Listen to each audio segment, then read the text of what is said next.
Okay, everybody on Facebook, we will be live in just a few seconds.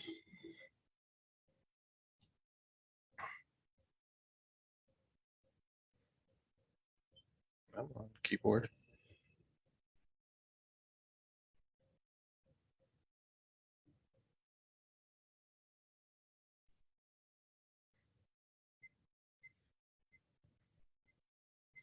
Okay. Live in 3, 2. Oh, whoops, I should do that. And I should do that. I'm not keeping my desktop very clean. Okay. Let's try this again, kids. Going to be live. 3, 2, 1.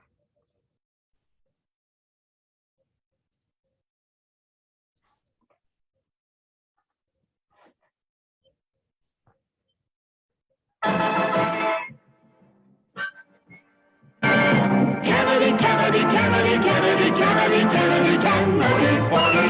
Kennedy, Kennedy, Kennedy, Kennedy. Do you want a man for president who's seasoned through and through, but not so doggone seasoned that he won't try something new? A man who's old enough to know And young enough to do. Well, it's up to you, it's up to you. It's strictly up to you. But it's Kennedy, Kennedy, Kennedy, Kennedy, Kennedy, Kennedy, Kennedy, for me. Kennedy, Kennedy, Kennedy, Kennedy. Do you want a man with spirit who is not afraid to fight? A man whose record shows that he will fight for what is right. A loyal man who'll bring the job a fresh new point of view. Well, it's up to you, it's up to you. It's strictly up to you. Cause it's Kennedy, Kennedy, Kennedy, Kennedy, Kennedy, Kennedy, Kennedy, for me. Kennedy, Kennedy, Kennedy, Kennedy. And do you deny to any man the right he's guaranteed to be elected president, no matter what his creed? It's promised in the Bill of Rights to which we must be true. So it's up to you, it's up to you. It's strictly up to you. And it's Kennedy, Kennedy, Kennedy, Kennedy, Kennedy, Kennedy, Kennedy, for me. Kennedy, Kennedy, Kennedy, Kennedy. Do you like a man who answers straight, a man who's always fair? We'll measure him against the others, and when you compare, you cast your vote for Kennedy and the change that's overdue. So it's up to you, it's up to you, it's strictly up to you. Yes, it's Kennedy, Kennedy, Kennedy, Kennedy, Kennedy, Kennedy, Kennedy, for me. Kennedy, Kennedy, Kennedy, Kennedy, Kennedy, Kennedy.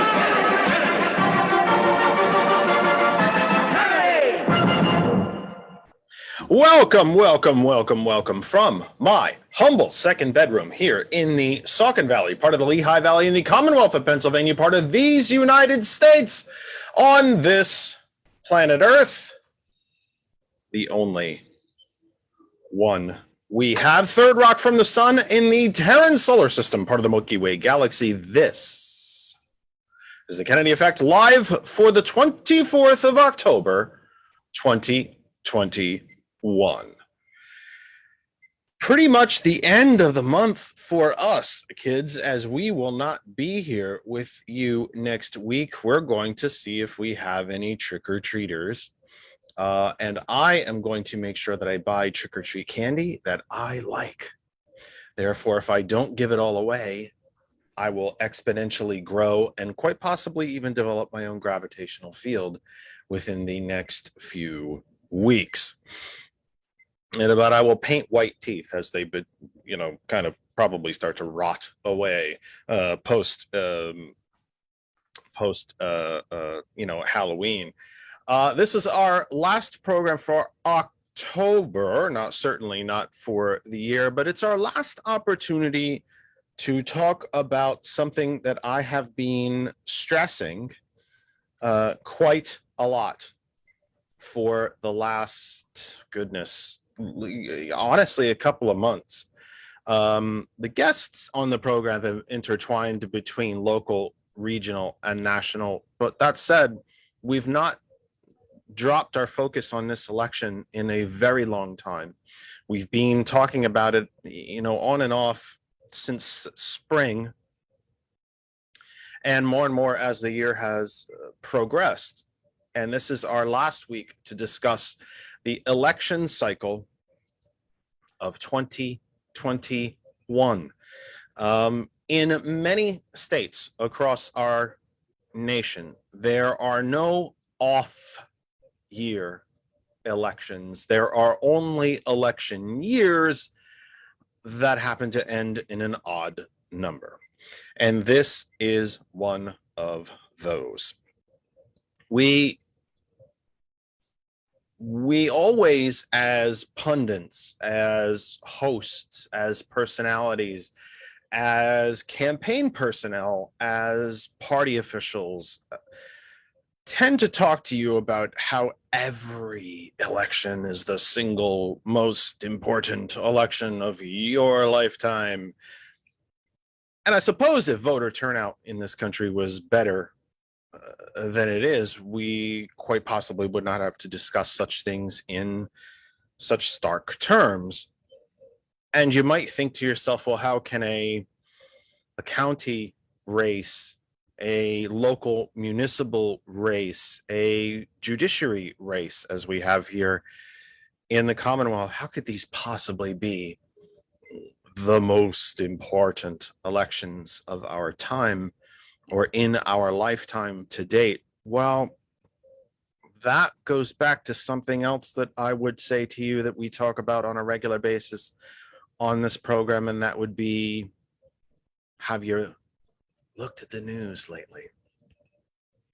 Have you looked at the number of school board, local municipal, judiciary, dog catcher, trash collector, sign poster positions where candidates are being quite properly harassed, threatened, frightened, and their families and their neighbors? The number of election officials in the nationwide is into the thousands now, who have just dropped their notepads and walked away because of the threats that they've been receiving. When these positions are left open, there's only a small group who's going to fill in the vacuum.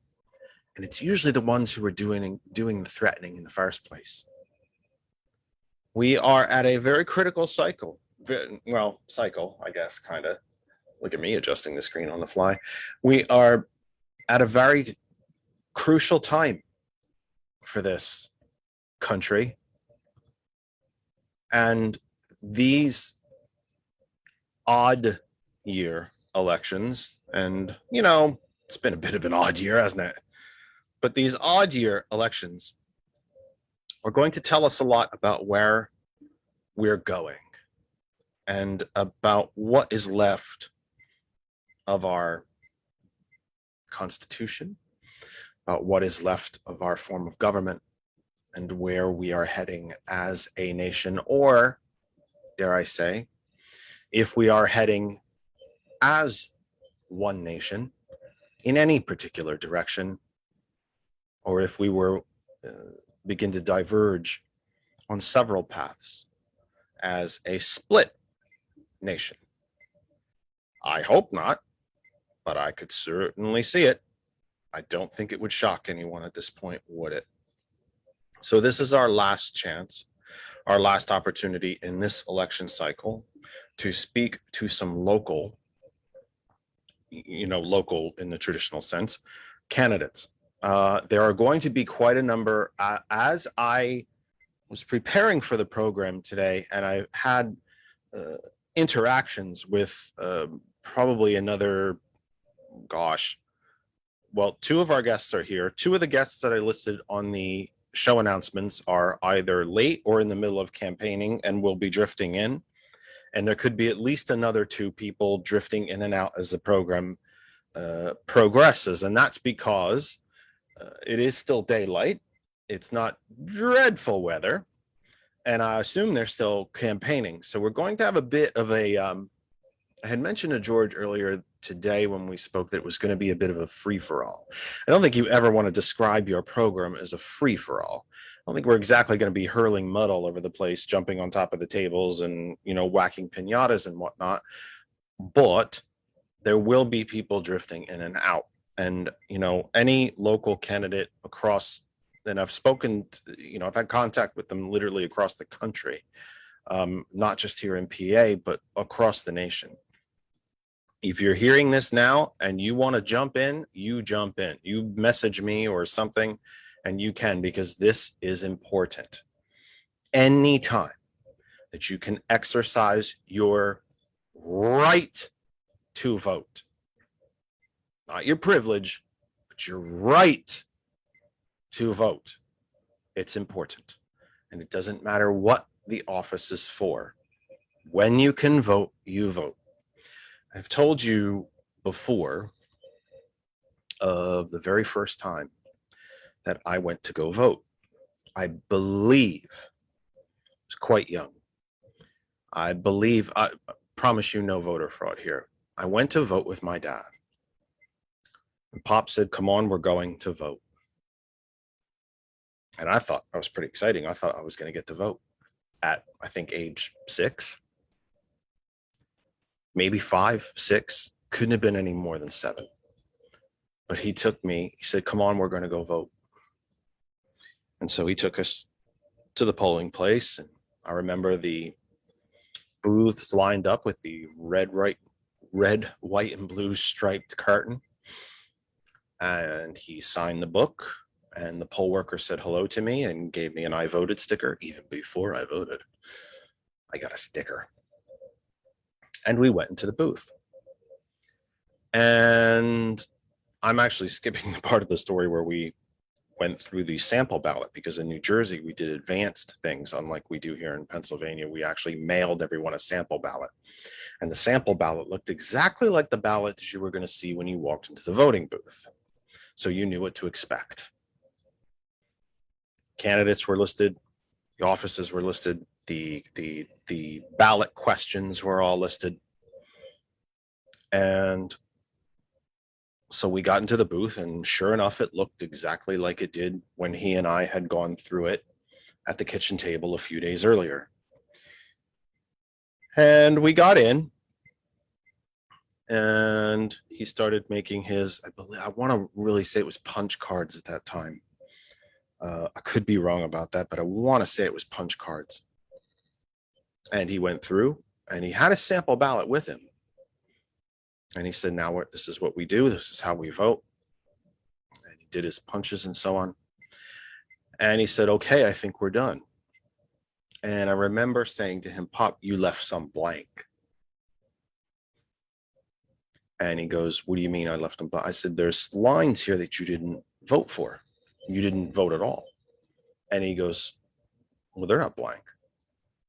I said, "Yeah, but you didn't vote. You didn't make a choice." And he said, "Yes, I did make a choice. I made a choice not to vote for any of them, because none of them deserve my vote." I said, "Well, then that's not a vote." He goes, "Oh, yes, it is." He said, and he bent over. Remember, he bent down and he got right into my face, and not in an angry way. And he said, "Never, never, never, never, when you have an opportunity to vote, do you skip it. Even if you come in here, you claim that ballot, and you leave every single thing on it blank, that's your vote, because your vote is your voice. And if your vote didn't mean anything," now he said this to me, I'm 52. I figure 7 years old at the most. So I was, again, that's 40. I can't do that math in my head. 40 something years ago, 40 some, he said, because at 45 just popped into my brain, didn't it? So you're talking at least 45 years ago. He said to me, your vote is your voice. And if it didn't mean anything, then people wouldn't try to take it from you. And they wouldn't try to keep it from you. Because they know that when the population comes together and a majority votes one way, somebody's going to lose out. And they don't want it to be them. So anyway, that's my brief little story. Let me get to the nuts and bolts first before we talk to our guests. Wherever you might be across the Facebook universe, and we have shared the program live today to 91 different places. And I imagine that our guests will be sharing it as well. I would hope, I'm going to knock on a little bit of wood here, I hope we'll break 100 before the end of the program. Wherever you might be across the Facebook universe, stay right where you are. Enjoy the program. Listen in the background while you're having dinner, getting the kids ready for school, or maybe perusing your sample ballots like they still produce in New Jersey. But geez, not here. We couldn't dare do such a thing in Pennsylvania, could we? Even though the populations are the same. As you are preparing to vote, as you're working on your mail-in ballot, whatever it might be, thank you for being there. If you would like to take part, as has Pauline and Elizabeth and my dear friend Jordy, among others, if you would like to take part in the live chat that's happening right now, you can come to our home group Facebook page. George has the graphic on the screen, that other side of information. Our show appears as a post right in the scroll. You can tap on it, it expands into the screen, and that's where you can comment. We will take your comments. We will take your questions. You can agree, disagree, yell, scream. Tell me how good I look, even though we know you'd be lying about that bit. Say nice things to our guests. Say nice things about the program, whatever it might be. The live chat is going on right now on our home group Facebook page, that other side of information. To our sisters and brothers and friends and family at hot101.net. Thank you, thank you, thank you for allowing us and making us part of the great Hot101.net family. At the infancy of global internet radio, there was Hot101.net, and it continues to be a leader, a cornerstone, a keystone in the arch, if you will, of global internet radio. Wherever you might be around the globe, you can listen to Hot101.net. Our web address is our name. It's Hot101.net. If you have an Apple device, you can go to the Apple App Store and find the app for Hot101.net. If you have an Android device, you can go to the Google Play Store and get the app for Hot101.net there. Any type of device, an LG, a Google Pixel, et cetera, et cetera, et cetera, you can use the TuneIn Radio app. Just go to the search bar at the top of the screen. I am having a thing today. I've had like heartburn all day. I've been eating Tums like crazy. And it's coming back to get me. You can go to the TuneIn Radio app, go up to the search bar and enter hot101.net, and you can listen to us there. And now my new favorite game is to say very loudly and clearly into the mic to see if I can trigger them in the background. You can tell Alexa to play hot101.net. I have yet to have anyone tell me that I've actually triggered their Alexa, but that doesn't mean that I'm not going to keep trying. Hey, Alexa, play hot101.net. And of course, our friends and family at TCP, the Culture Professional from Lancaster, a minority-owned business, a Black-owned business, and a growing media empire, dare I say. The phone line will be open later in the program. Could be as early as 5:30, probably by 6. As we enter our second hour, the phone line will be open. You can join us then, and we hope that you will. In the same way that you can enter comments into the chat on Facebook, you can call us and talk to us like a live, real radio program. It's fine. It doesn't hurt a bit. You can do these things, you brave, brave human beings. Let me now, we're almost 20 minutes into the program. Let me get to our guests. And again, I'm expecting as many as 6 or more guests to rotate through the program tonight as campaign days come to a close. As people either jam some dinner in their heads and then join us here, or we'll come off from knocking doors or whatever it might be. But we're expecting as 6 or more folks to be floating through the program tonight. So it's going to be a busy program. Grab a hot cup of tea, hot chocolate, an adult beverage, perhaps, whatever it is that you fancy on this chilly day here in the Lehigh Valley, and join us and settle in as we get started here on the Kennedy Effect. We have two guests in the room at the moment. Let me start with someone who's running for an office that I can't wait to get a definition of. As we were speaking before the program went live, I do this for a living. I do this every week. I consult for candidates, including the one on the screen. In the bottom there on the screen, being very quiet, by the way, and she's usually not very quiet, but we'll get to her in a minute.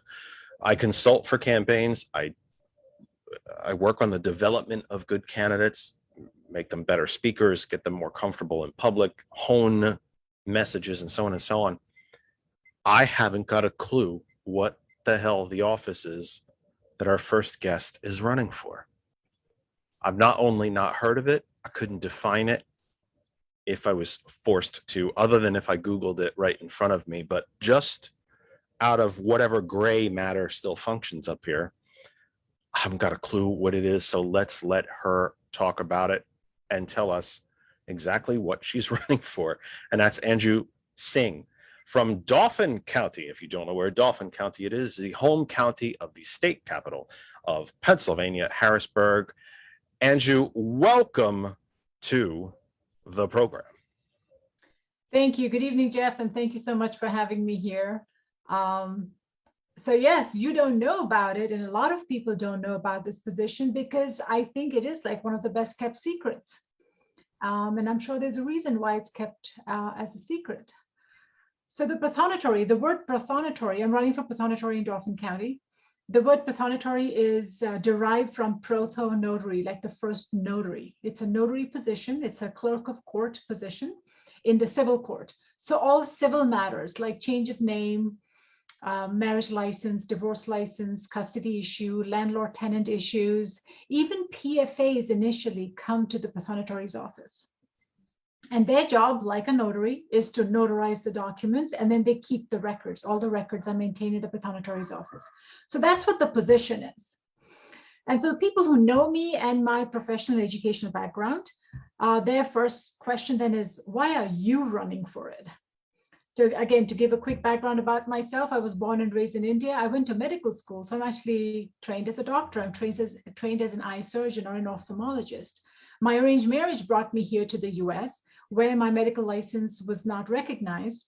And my son being 2 years old at the time and me not having any family and other support system here, I didn't think going back and doing all the works and the exams and clinical training and residency required to get my license here was practically feasible with a little kid.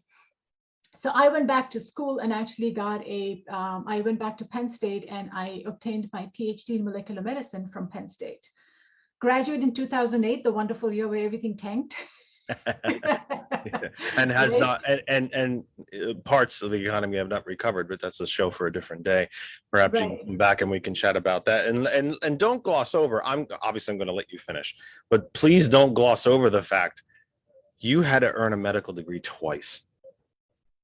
Actually, I crack a joke. It's crazy. I mean, I can understand the regulatory and protective ideal of not just automatically recognizing, I think is the word you use, or accepting or recognizing a medical degree from any nation on earth. But it's not like India is exactly third world. And the fact that you had to do that twice is kind of shocking to me, because I got to be honest, when I got to college, I thought, wow, this just isn't fun.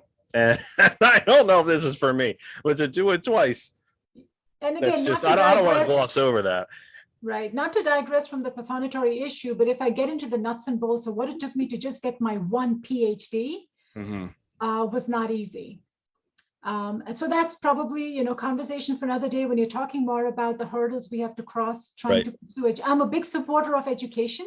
I don't think education is a waste of time, especially right now where we have such a huge shortage of workers. We have a shortage of nurses, we have a shortage of doctors, we have a shortage of all kinds of healthcare professionals. I mean, at this point, we have a shortage of labor, period. But during this shortage, politicizing everything, making everything 10 times harder with barriers, but yet there are backdoor entries into the system when people want it to be. But that, I guess, is a conversation for another day. Right. So anyway, why am I running for pathonatory with this background, right? Mm-hmm. I'll be honest with you. The first and only reason was because there was no one else running. If you look at the ballot, across the country, about 75% of the positions, Republicans are running unopposed. And I think part of that is because of, how toxic the politics has been over the last 4 to 5 years. I think people are just scared to put themselves out there. I mean, look at what the school board members are facing right now. The harassment, the bullying, the name calling, just hitting people below the belt. That's not what politics is supposed to be. Politics is a public service position, at least still on paper. You are running because you care about the public, you care about serving your community. That's why you run for these positions. So when I was recruited by the Dauphin County Democratic Party, and we looked into all the positions. That's when I first became aware that the pathonatory's position is an elected position. And my first question is, why is it an elected position? What's so political about it? It's a position for civil service. And so quickly the conversation moved to, yes, many counties in Pennsylvania either no longer have this position. And Mary Ann here can tell us if Luzerne County has a pathonatory. There are many counties in Pennsylvania that do not have a pathonatory. Some counties who believe that they still need a pathonatory's position, they have it, but like any other government position, it's an appointed position. You post a job, you apply for the job, and then you get appointed at the job, and you get paid according to the responsibilities of the job and or matched with your education. The pathonatory in Dauphin County, and mind you, this is our tax money. This is money you and I work every day for. The pathonatory in Dauphin County makes over $91,000 per annum of our tax money. And then if you look into the workload and the amount of days they actually have to be in office, there have been pathonatories who may or may not be found in the office 2 or 3 days of the month because they have a whole army of staff that actually does the work. The pathonatory himself isn't quote unquote really required to be in office. I've been through a divorce, I've been through custody, and I've represented myself for a number of years. I've been into the pathonatory's office. Have I ever once actually encountered the pathonatory? No, as I said, I didn't even know that there was, I knew there's an office called the pathonatory's office. I didn't know there was a person called the pathonatory. I did not know it was an elected person. So I have a problem with that. I'm a single mom. I work 2 jobs. In spite of my, what I call Dr. Square Pants position, because I have 2 doctorate degrees, I still have to work 2 jobs as a single mom to keep the roof over my head, to keep the food on the table. And here we have people, and here's the prerequisites to become a pathonatory. You only need to be 18 years of age and a US citizen. Wow. That's the qualifications required. And in the past, not the current, not the incumbent, but in the past, the gentleman who became pathonatory retires the pathonatory, and then his fresh out of high school son becomes a pathonatory. And between father and son, they were pathonatories for like 45 or 47 years or something. So it's like a best kept secret of the good old boys club. So I'm running again to raise this awareness. 90% of the people I've met during my campaign do not know about the pathonatory position, do not know all these details. And of course, then the next question is, so what do we do if we want to remove this position? It's going to require a referendum in the next election. That's the earliest.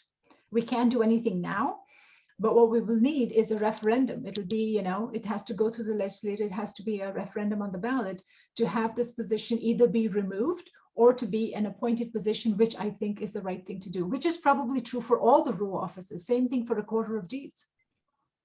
Interesting point of view for someone running for an office who's openly saying it probably shouldn't exist.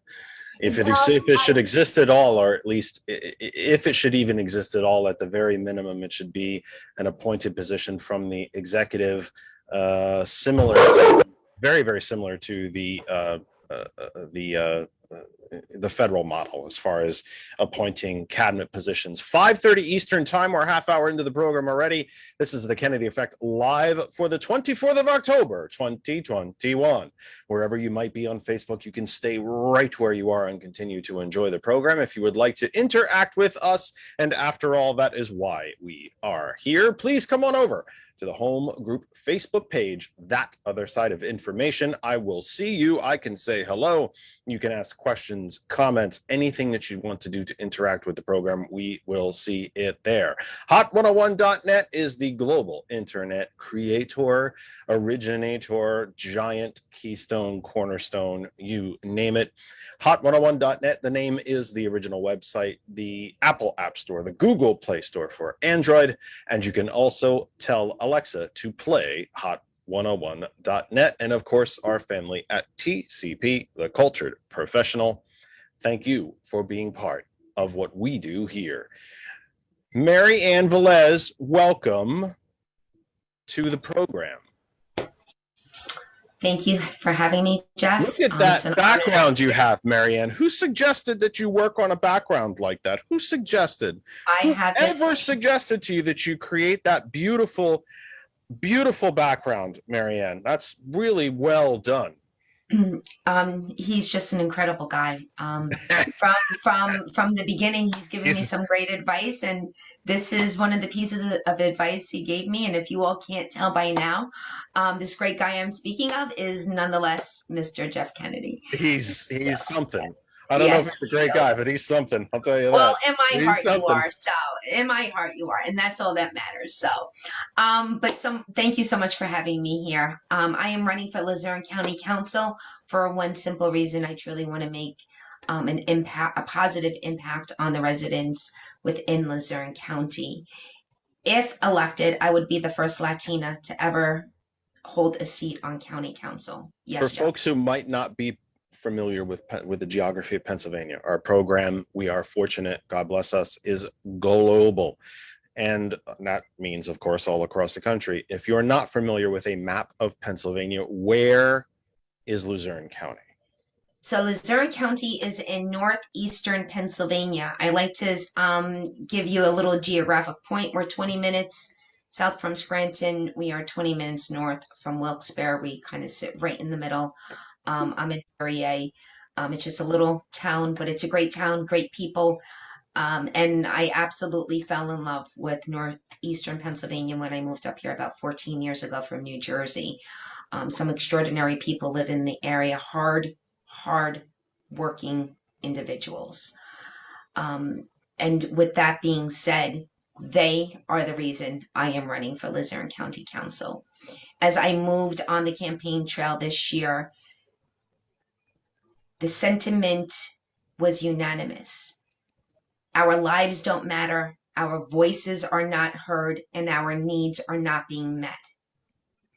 I absolutely understood their sentiment because I too feel as if my voice is not heard, my life does not matter, and my needs are not being met. This is my first time ever running for any type of political office, and I simply stepped up because somebody needs to be a voice for every citizen. And that is what I promise to bring to the table, to be a voice, to listen, and to actively work to better the conditions for every individual and every family here in Luzerne County.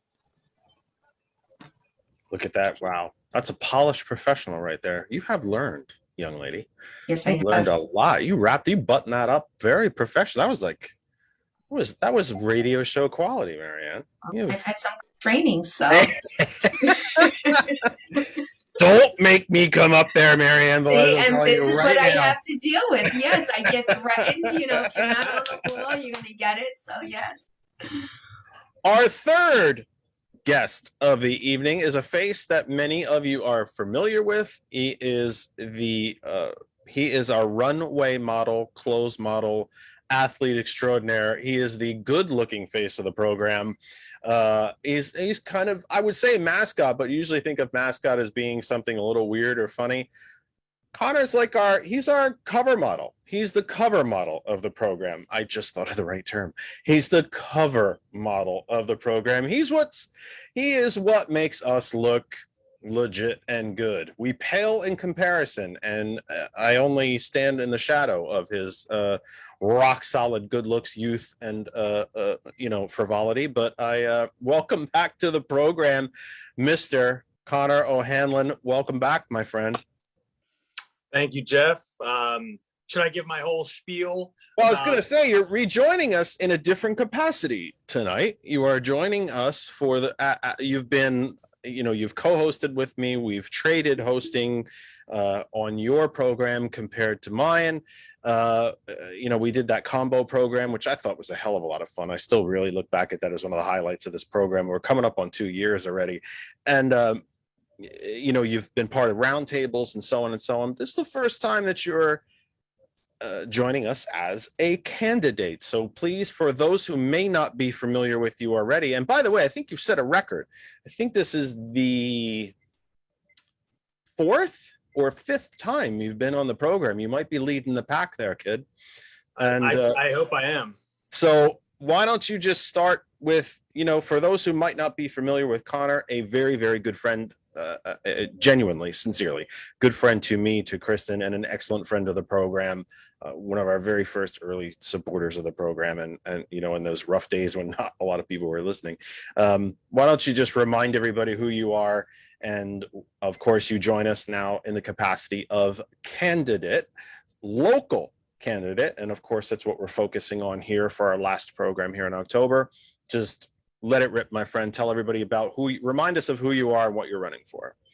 So my name is Connor O'Hanlon. I guess I'll get the non-candidate part out first here. I'm the chairman of the Doylestown Democrats. That obviously helps. That helps sell to some people. But I'm the chairman of the Doylestown Democrats that is in charge of both Doylestown Borough and Doylestown Township, which is located in Bucks County, Pennsylvania. And before you ask me for the geography, it is in southeastern Pennsylvania.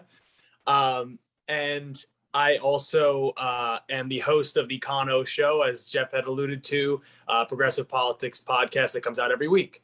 However, I'm joining you tonight in my capacity as candidate for Doylestown Township tax collector.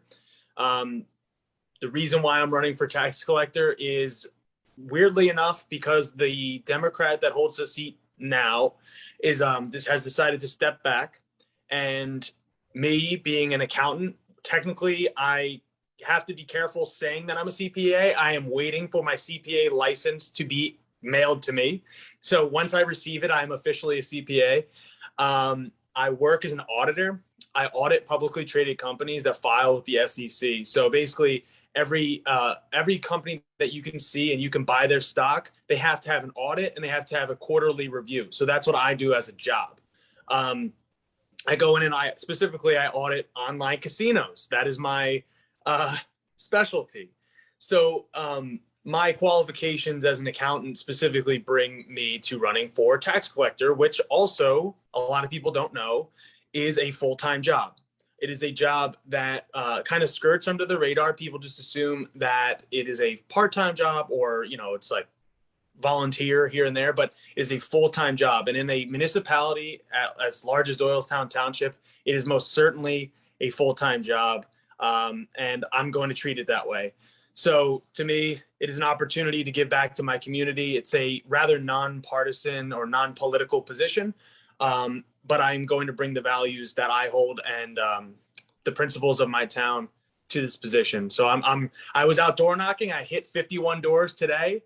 I had a campaign event right before this, had a campaign event last night, door knocked yesterday. So I'm getting around. We're almost there. So thank you for having me. If you've ever seen a New York Fashion Week fashion show, where the photographers surround the long runway, that's pretty much a Connor campaign event. He comes, does full suit, comes out, comes down the runway, does the saunter, does the turn, tighten the butt cheeks a little bit, flex, pump up a little extra air in there, and then you rip say into that. a speech. You say that, but I haven't been able to wear a suit lately because I ruptured I don't know if I've talked to you really. Oh, you did you do ACL? My Achilles tendon, The Achilles and I had to stuff, get it definitely. surgically repaired. So while I'm not here to talk any trash on my opponent, but while some people are resting on their laurels, even when I had a busted ankle, I was in a cast. My campaign manager, Lindsay, I don't know if Lindsay's watching, but was pushing me in a wheelchair door to door. I was walking on crutches when I could get to that. Now I'm out of the boot, out of a cast. I'm walking door to door. But that's the dedication you want in somebody that wants this job. And by the way, there should be no question as to whether your own campaign manager is watching the program. It's the very least we could be doing, Lindsay. No pressure, Lindsay. One of our other guests has joined. I told you it was going to be a bit of a free flow in and out. The door is open, from the old Westerns, the saloon doors. They kind of just open in and out and flap back and forth. And that's what tonight's going to be. So one of our other guests has joined. We're expecting as many. There could be at least one more. There could quite literally, and I'm not kidding, folks. There could be literally dozens more. The invitation is out to any local candidate or incumbent candidate, etc., all across the country. There is at least one more that I'm almost certain of, but it could be a crazy night, but a fun crazy. And that is Jordan Emily. Jordan, welcome to the program. Please tell folks a little bit about you and what you are running for. Yeah, absolutely. Thanks, Jeff. Thanks for having me. Nice to see you, Connor and Marianne. My name is Jordan Emily. I'm a 22-year-old grad student currently at Penn State University, but I'm running for the Bellefonte Area School District in Bellefonte, Pennsylvania. My Bachelor of Science is in Education and Public Policy from Penn State. I'm currently in a Master's of Education, higher education program at Penn State. So education has really been like my thing. I really enjoyed it. And as a 22-year-old, I would be one of the youngest people ever elected to the Bellefonte School Board. Obviously, we had Max Kroll elected at 18, and he was phenomenal.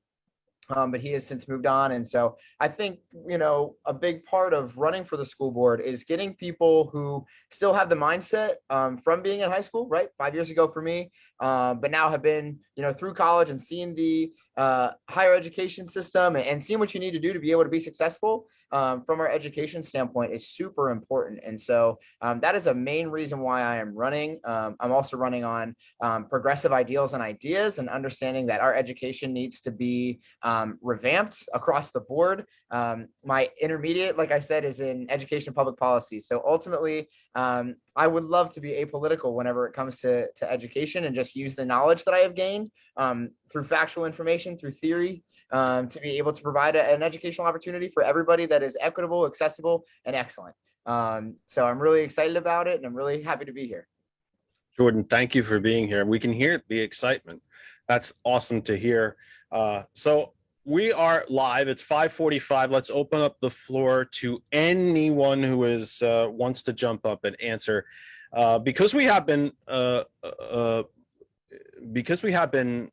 focusing a lot of the program, especially in the last couple of months, on this odd year election cycle. Because again, as I started off the top of the program and I've been saying for weeks, there are no off years. We do not take years off from our civic duty of voting and participation, public participation, current events participation. We do not give away our right to vote. Not a privilege, not medieval Europe, not pre-Civil War Confederacy, white male landowners only. Our universal right to vote in the United States. We don't give that away. So for anyone currently in the room on the floor, so to speak, a wide open question, what have you been finding as you have been campaigning? Are you getting, we didn't even know there was an election? Have you been getting, get the hell off my lawn? Especially Jordan as a school board candidate. We know there has been flat out violence against school board officials, school officials, candidates, our own the candidates right here in the Saucon Valley have been followed, threatened, and their campaign signs vandalized and stolen. So for anyone in the room who wants to jump up, what have you been finding in this campaign cycle? Is it has it been hostility? Has it been, we're happy to see you? Has it been, we don't even know, didn't even know there was an election? What have you been finding? We're using the Zoom tools. We usually don't have so many guesses that we have to use the Zoom tools, but I'm so glad you guys did. Even Marianne's learned so much about Zoom in the last few months.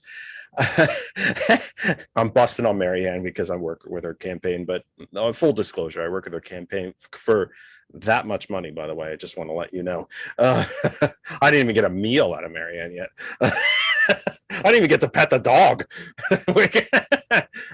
So Andrew, you have your hand up. Let's start with you. Let's be a little old fashioned. Ladies first. What have you been finding out on the campaign trail as you have been campaigning? Your office is very unique.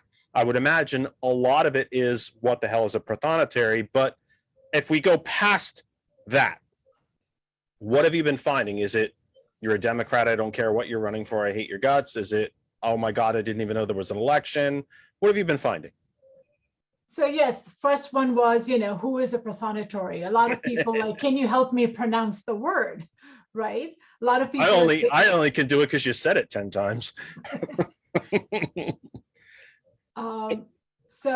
And then besides that, once I share with them the responsibilities of the prothonotary and everything else that I shared with you, what I found very encouraging and, really serves as a bright light at the end of the tunnel, so to speak, has been that I've been knocking on doors of both Republicans and Democrats. I'm open to speaking to both because, as I said, this is a civil service position. It shouldn't matter whether you're Democrat or Republican, but when you walk into the prothonotary's office, they serve everyone equally as they should. So why is it an elected position? So what I found very encouraging is that even Republicans are very supportive of the fact that our tax money needs to be used in a more prudent manner, that these row office positions, even if we need to have them, the expenses need to be better justified, for lack of a better word. For example, the prothonotary makes more than the mayor of Harrisburg. I mean, how do you even explain that for a position? So that's what I'm finding is that, people are not aware of this position. They don't know what it does. They don't know what it comes with. And when they do get this information, I am getting support from both sides of the aisle. So that's been very encouraging. Marianne, what have you been finding as you've been campaigning throughout Luzerne County? Again, let me kind of repeat the question. Is it, we didn't even know there was an election? Is it, what does county council do? Is it, you're a Democrat, get the hell off my lawn? Or is it, hey, great to talk to you, nobody else ever visits us? What have you been finding as you've been out and about Luzerne County? Let me shed a little bit of light on Luzerne County. If anybody is unaware, we continuously make headlines. Unfortunately, it's usually for the scandals that we're facing. The latest, the CYS scandal, was the latest to rock Luzerne County. Everyone in Luzerne County is aware of their county council. They are quite outspoken about some of the members that are currently sitting and some of the incumbents that are currently running. I have been met with an overwhelming amount of support, not only from the Democrats, but also coming from the Republicans. And I found it to be really eye-opening because it really showed that there are more people here in Luzerne County who are ready for change, who are ready for progress. And they know that cannot happen if we continue to elect the status quo. I am Hispanic. I would be the first Hispanic to ever sit on county council. There are a lot of people here in Luzerne County that do not want to see that happen. During the primary and now in the general, they are so petty that they have stolen my yard signs. I have to laugh because I find it quite amusing that you want to spend that much time and energy to steal my yard signs. I took it as a huge compliment. Thank you so much for reminding me of how intimidated you are of just the very prospect of me running. So thank you. And I did publicly make that statement on Facebook. Um, I think a lot of people are more aware this election cycle because we do have a lot of county judge seats that are up. So that is a huge attention getter. We had some lower, more local municipality races. So that kind of really brought the local people out who wouldn't necessarily vote on an off year. So we've had a really good response here in Luzerne County as far as the awareness that there is an election going on this year. In the primary, we definitely saw more of the Democrats coming out than the Republicans. We don't know what it's going to look like come the general. But they are absolutely aware that this election is extremely crucial. I am heartened to hear that because I don't know that that is a universal set of circumstances, but I'm glad to hear it. Connor, you're running for a tax collector. Nobody likes taxes. And they probably sure as hell, going back to the Roman Empire, don't like the tax collector. How do you run, in addition to the other things that we're asking, what have you been finding? How have you been received? You know, what's the awareness of the public that there's even an election? What have you been finding? Because nobody likes the guy that collects the taxes.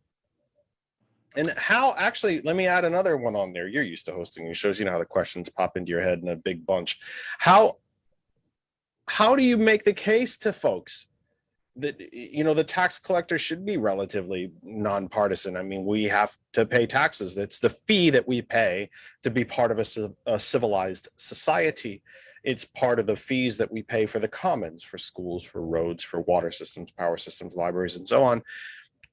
How do you make, you know, is there a party differentiation between what you're looking to bring to the position and what the Republican is? Has it become partisan? You know, so that I know that's a big collection of questions there, but you know, take it. So yeah, like you said, there's a lot of moving parts there, but always a lot to unpack with my questions. yeah, so we'll start. I'll come back to the party piece in a second. But what I'm selling myself as, and what I think this is actually important to do as the tax collector, is inform people on what they do and why it's important to know that they don't set the tax rates, they don't set the millage rates, they don't set how much you pay for the school board, they don't set how much you pay for your municipality, they don't set how much you pay for the county, but they interact with all of those people. They collect the funds and disperse them, right? So if you want your county to operate correctly, you best pay your tax collector, or you best elect somebody that is going to handle the money properly. If you want your school district run properly, you best, same thing. If you want your municipality to be run correctly, etc. Frankly, there's a lot of education that goes on when I have to go to the door and be like, well, this is what the tax collector does. You'd be surprised, the current tax collector, who's endorsed my campaign, by the way, he's pretty well liked. So I do get that nice little bit of like, people, if people mention his name, I get to be like, well, he endorsed me. So so feel confident in you know, casting your vote for me. Going all the way back to your original question as to what I'm hearing at the door. So I don't make fun of my 6-in-1 questions. You know, the brain is old, it's a little slow, these questions pile up, I have to get them out before I forget them. Don't make fun of my questions. So I'm trying to keep them straight in my head. So in my years, in my 3 or 4 years of basically being involved, like, so I'm 25, right? So when I was 18 was 2016, basically, and that was my first election. Once I graduated from college, I said, let me do something. I got to get involved somehow. In 2019, I ended up running for supervisor, and I lost by 38 votes in Doylestown Township. So that was 0.1% of the vote. In that election, we knocked thousands of doors. In 2020, I knocked probably close to 2,000 or 3,000 doors just by myself for my state representative. Before I got hurt, I was crushing the door knocking, hitting 150 doors in 2 days, like constantly. And every time you go out, you meet people, you do whatever, and you have these conversations. So nowadays, when I go out, I get more of the, oh, I know you. Yeah, I'm going to vote. Or like, and even if they don't know me, they'll be like, oh, like, thanks for coming out. And for a long time, I was knocking with a boot on or a cast. So they would be like, wow, you're dedicated to coming out here, even though, I might not know anything about you, I'll at least read it now rather than throw this out because we get, obviously you give them your palm card and whatnot. I also want to point out that for the party part of this is there's a few ways to look at it. But for me, I saw myself, I was attacked as a political boss. And Jeff, I actually didn't send you the attack ad yet, and I'll send it to you after the show. I gotta see that. I was attacked, and that is a direct quote. I was attacked as a quote political boss. Okay, what I think they're trying. Congratulations. Congratulations! Yeah, I hereby I knight be a political boss of the, of the largest city in the country, Doylestown, and at at age 25. Congratulations, Boss Tweed. I'm done. Yeah, I'm done. But so that part of it, you're Bob Brady. Congratulations. the idea that's an inside baseball. That's an inside baseball joke. The idea behind that would be that my opponent's trying to call me a partisan, and I do serve as the chairman of the Doylestown Democrats, and I do believe in progressive values. But I also think that holding those beliefs over here doesn't mean that I can't believe in doing the job correctly, bringing the principles and values of our town to the position, because Doylestown is a progressive town. Now that it's different. We have 2 municipalities and whatnot, but there's nothing that is antithetical of what I'm saying to be in this position. I'm qualified. I'm experienced. I have the certifications to back it up. I grew up here. All I want to do is become a public servant for the people of Doylestown Township, and that's what you need to know, and that's what you need in your tax collector, really. So I'm not going to put words. I'm not going to put words in your mouth. But if she's attacking you for your progressive values, I know you, so I'm biased. Let's just be honest. I'm also a partisan person. Let's be honest. I'm saying that straight out. I don't think anybody who pays any attention to this program, even passively, would be shocked by either of those statements. Let me think about the quote unquote progressive values that you would bring to this office. The office, pretty much, it's in the title. It's tax collector. You have a job to do.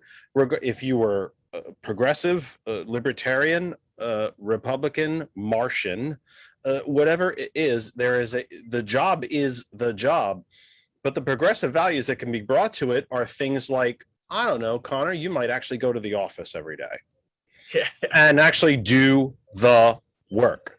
And if a senior, just as an example, if a senior member of the community was to come in and say, I'm strapped, what do I do here?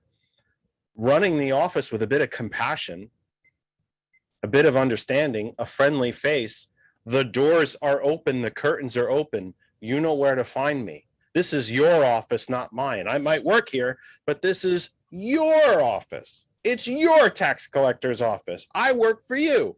Boy, those terrible, gross progressive values, boy, awful. Isn't it terrible, those progressive values about how I'm here to serve and you, the people, count more than me? And this office is your office. I just happen to be sitting in it and working here.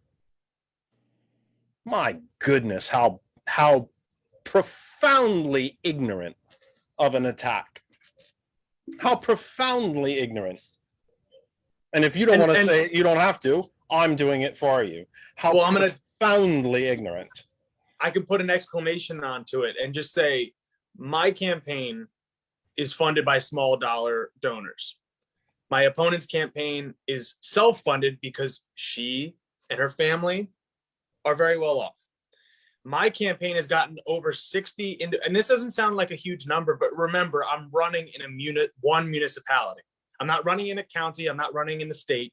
I have over 60 individuals that have donated to my campaign. I've received hundreds of dollars from Republicans. I've received hundreds of dollars from independents. And then obviously I've received hundreds of dollars from Democrats. I should hope. But I'm saying the point is that people that if you're going to call me a partisan that I can't understand or empathize or have any sort of understanding with other people, explain that. Explain how I've raised I've raised over I've raised thousands of dollars from Republicans. Explain that. It's because I care about the job, I care about the community, and I'm going to get the job done. 6:01 p.m. Eastern time here in the Saucon Valley, part of the Lehigh Valley in the Commonwealth of Pennsylvania, in these United States on this planet Earth, the only one we have. Third rock from the sun in the Terran solar system. Yep, I took that from science fiction, but it's also the name of our solar system. It's the Terran solar system and part of the Milky Way galaxy. This is the Kennedy Effect, live for the 24th of October, 2021. This is our last program of this month. We will be off for Halloween next week, a profoundly and uniquely American holiday, Halloween. Because we're expecting some trick-or-treaters. So Kristen and I are just going to take a bit of a leisurely weekend, although I think it's going to be a busy weekend, but a leisurely weekend. And we're going to sit in our front stoop next week during these show hours and hand out candy.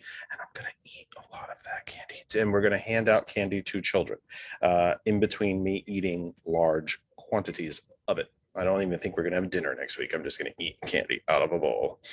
Oh, hey, trick or treat, kid. You want a Reese's cup? Oh, sorry. I ate all those. Sorry. Come back next year. We look forward to seeing you.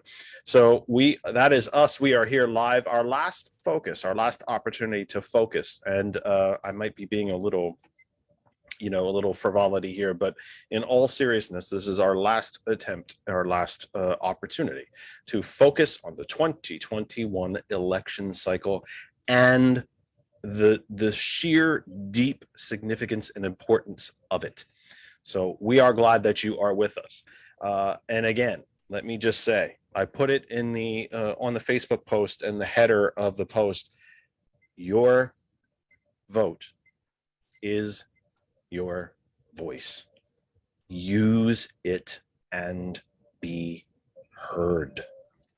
If your vote was so unimportant and so insignificant, then large numbers of people and big money and what used to be the party opposite us, it's a corporation now, but what used to be the other functioning political party in this country wouldn't be trying to take it from you. There is an effort underway in this country to return voting to pre-Civil War status. White male landowners need only apply. Let us not fall into that trap. Go vote. If you have a mail-in ballot anywhere in this country, anywhere in the country. So remember now, you have a governor's election in right next door in New Jersey and a governor's election in Virginia. Not just local elections, there are local elections all across the country, and they are vitally important.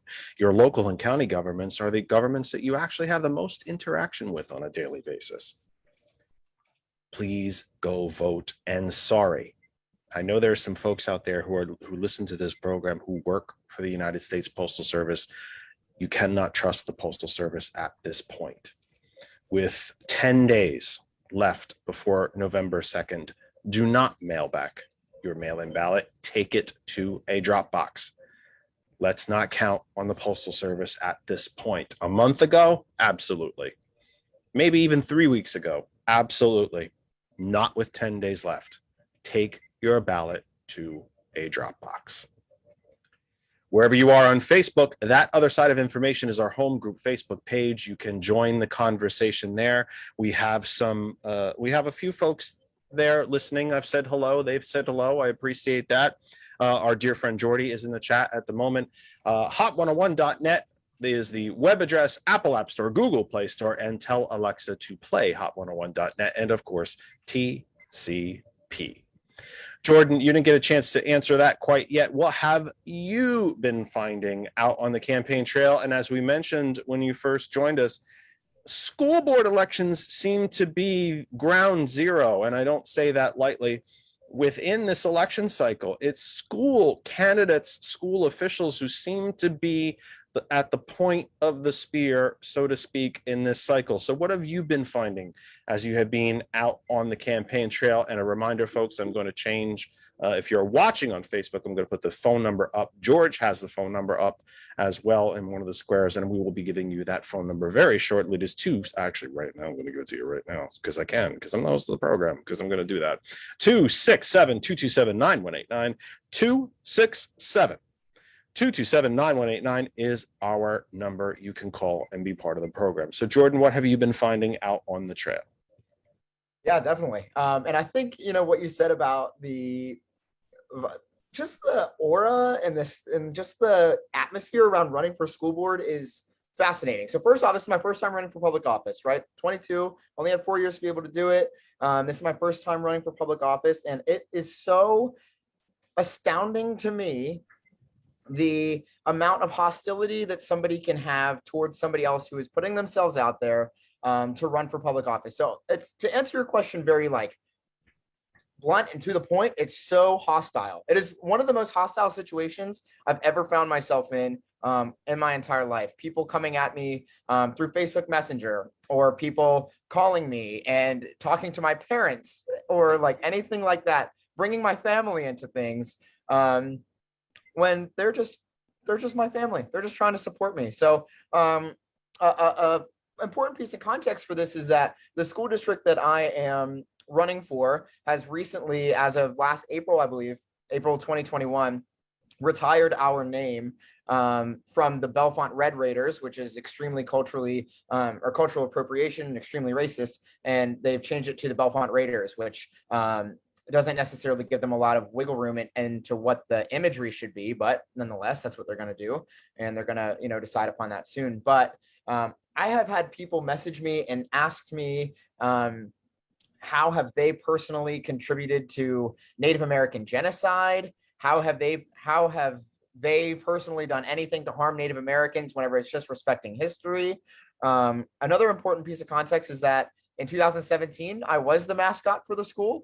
And so I put on a Native American headdress and wore face paint and pretended like that was okay because I didn't know any better.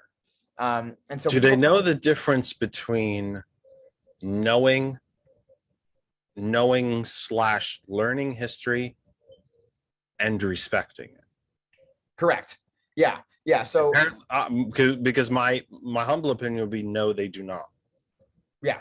No, I can know the history of slavery. I can know the history of the Trail of Tears. I can know the history that the native, indigenous, to even call them Native American, because there's a title we've put on them. They didn't consider themselves American. They were simply the people who lived here. The Indigenous Genocide that took place on the North American continent, and actually all the way down through South America from the Spanish, you're talking hundreds of millions of people. No, not hundreds of millions here in what is now the United States, but if we take the Western Hemisphere, you're talking hundreds of millions of people. It was flat out genocide, all because white Western Europeans who happened to have muskets were a little further advanced than the peoples here. There are Native American tribes, by the way, throughout the country who never had a word for war. They simply didn't have one. They didn't know what it was. They settled their disputes by talking it out, usually the elders or the tribal council, so to speak. But so when you say that you've been met with these different things, are you being met with them because of these faux, fake outrage arguments like critical race theory? Are you getting them because you're a Democrat? Are you getting them because you're young? Where is the hostility coming from? Right. Right. So a lot of it, I think, comes from me being a Democratic candidate, right? So like, right, I'm going to take my political lens off as a person, as a human. Am I registered Democrat? Yes. Do I vote Democrat? Yes. As an apolitical school board candidate for an office which is meant to be in the Commonwealth of Pennsylvania apolitical, hence why you can cross file, I am a intermediate in education policy, and that is my qualification. I also sat in the classroom 5 years ago. That is my qualification. And I know the policies that are up and coming that can help students. That is my qualification. And I'm able to do it. That is my qualification. 22. I was 22 when I got elected to the school board in Phillipsburg, New Jersey, way back in the dark ages. Yeah. So a lot of it comes from 30 years ago. Yeah, it would have been, it just occurred to me. It would have been 30 years ago this election cycle. Yeah. 30 years ago. I was 22 years old. Yeah. And it's important that we elect young people, especially to local office. Like you said, it is so important because local office impacts you more than any other government office, state, federal, at all. It is the most impactful to you in your life daily. And that's super important for people to know. But I think honestly what it is they see me as a person outside in the world voting Democrat, and they don't like those ideals of Democrats. And they're looking not at my ideals as a school board candidate or at my qualifications as a school board candidate, but mostly as my values as a Democrat. And they don't like your values as a Democratic candidate, or they don't understand your values as a Democratic candidate, or I'll give you a third choice. Connor's going to smile because I'm piling up my questions again. Or they've been lied to about your values as a Democratic candidate and a member of the Democratic Party. Yeah, all three. I mean, it's the third option for sure.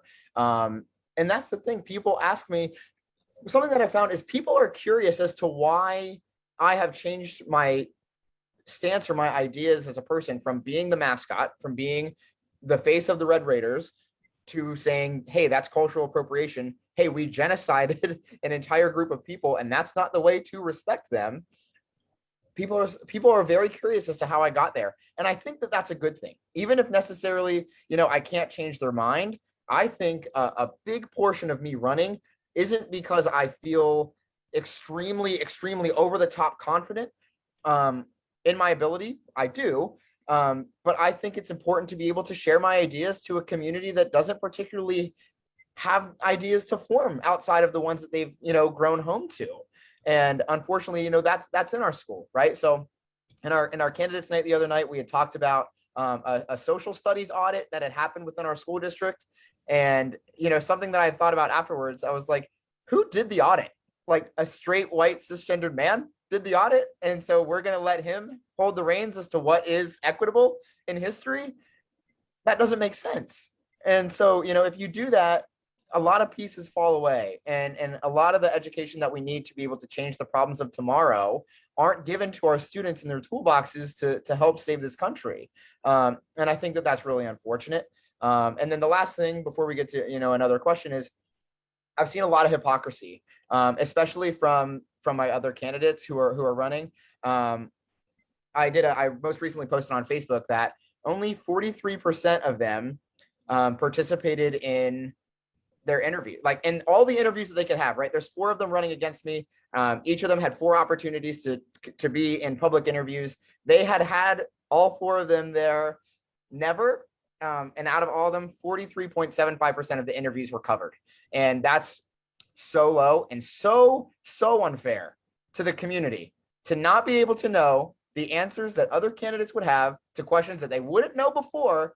They aren't able to field them, and so they didn't participate. Extremely, extremely unfair to the community. And I find the hypocrisy of this cycle among many, because the political party formerly known as the Republican Party, it is no longer a functioning political party. It's a corporation now.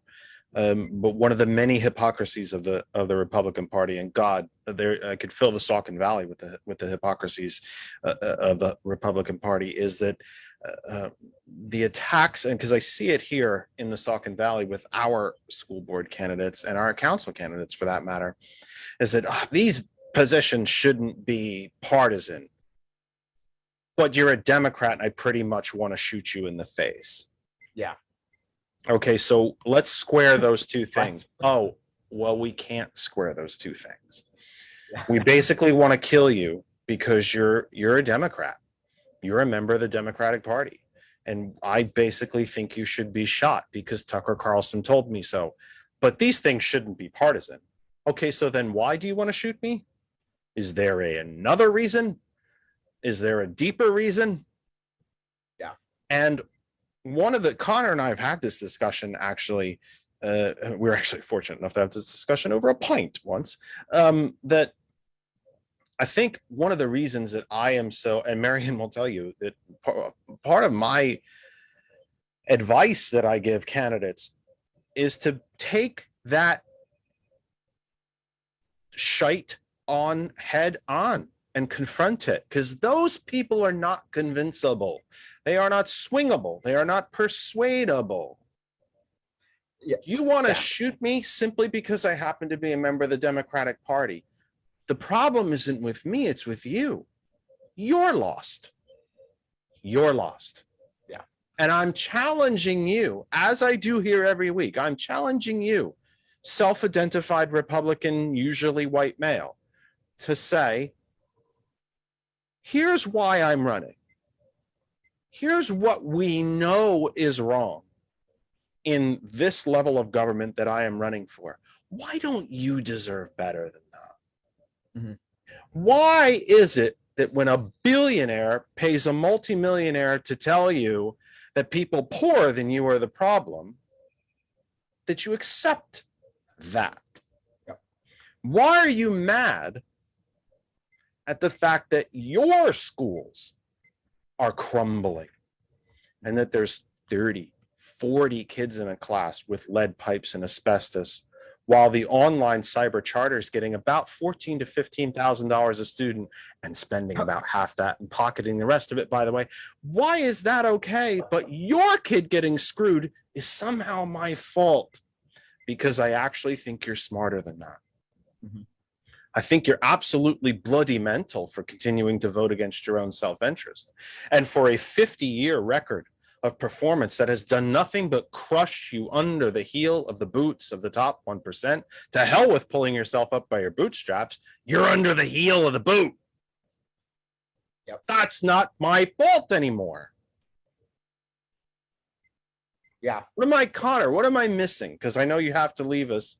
What am I missing? You and I have talked about this before. What am I missing? Or am I missing anything? Or have I completely lost the plot? It's not an easy answer. Like, we've had these discussions before, so it's not an easy answer. It's something that it's a long-term project, right? It's one that I think sometimes we need to look inward. Sometimes we need to look at within the Democratic Party and say, why aren't we running on the New Deal? Why aren't we running on things that history has proven works? That history has proven is popular, that history has proven is not partisan. That is sometimes a part of the problem. And then a lot of times it is, somebody is inconvincible and somebody is out of reach. And sometimes it needs to be evaluated why. Why is Facebook the largest format for spreading misinformation? Yeah. Why is it that Tucker Carlson can go on air and say these things, that wearing a mask is child abuse? And then you have people running for school board. I mean, just that get death threats, I can't understand it. Again, you're saying it exactly right. Should school board be a political position? No. Should tax collector be a political position? No. We said, should prothonotary be a political position? No. But realistically, when it boils down to it, and this is my pitch for all of this, would you rather have someone in that position that has empathy? Mm-hmm. Somebody in that position that has compassion? Somebody in that position that has the passion for the job, for the community, and they're genuine in their pursuit? That is, and they're not out there for the money. They're not out there for the power. They're not out there for any other reason other than serving their community. That is why it is important to it. And again, not every Democrat's like that. You have to vet your candidates. You have to, and that's why we come on here and we do this stuff and we talk. You can tell when you go and meet someone, you can go and talk to them. You know if they care or they're there for the wrong reasons. And that, I think, is, and when you're talking to the voters, that's what you as candidates, and this goes out to anybody that ever decides to run for anything. You hone your craft when you talk to the people that disagree with you. You learn what are we missing here? I've had hundreds of conversations with Republicans, hundreds of conversations with independents.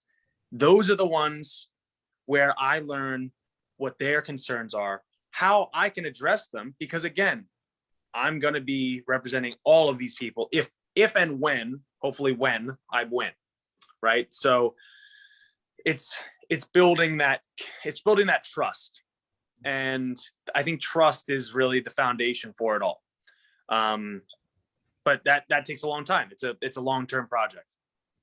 I know that you have to go because you are going to move on, probably have a little quick bit of dinner and then probably go back to campaigning in some form, whether it's online or I don't think you're knocking doors after dark or, engaging folks online, but whatever it is. I have a new ad to launch. What's that? I have a new ad to launch tonight. There you go. A new ad to launch. Well, geez. Well, just another ad to launch, and this one will be in an Armani suit, I believe, if I'm not mistaken, as he limps down the runway.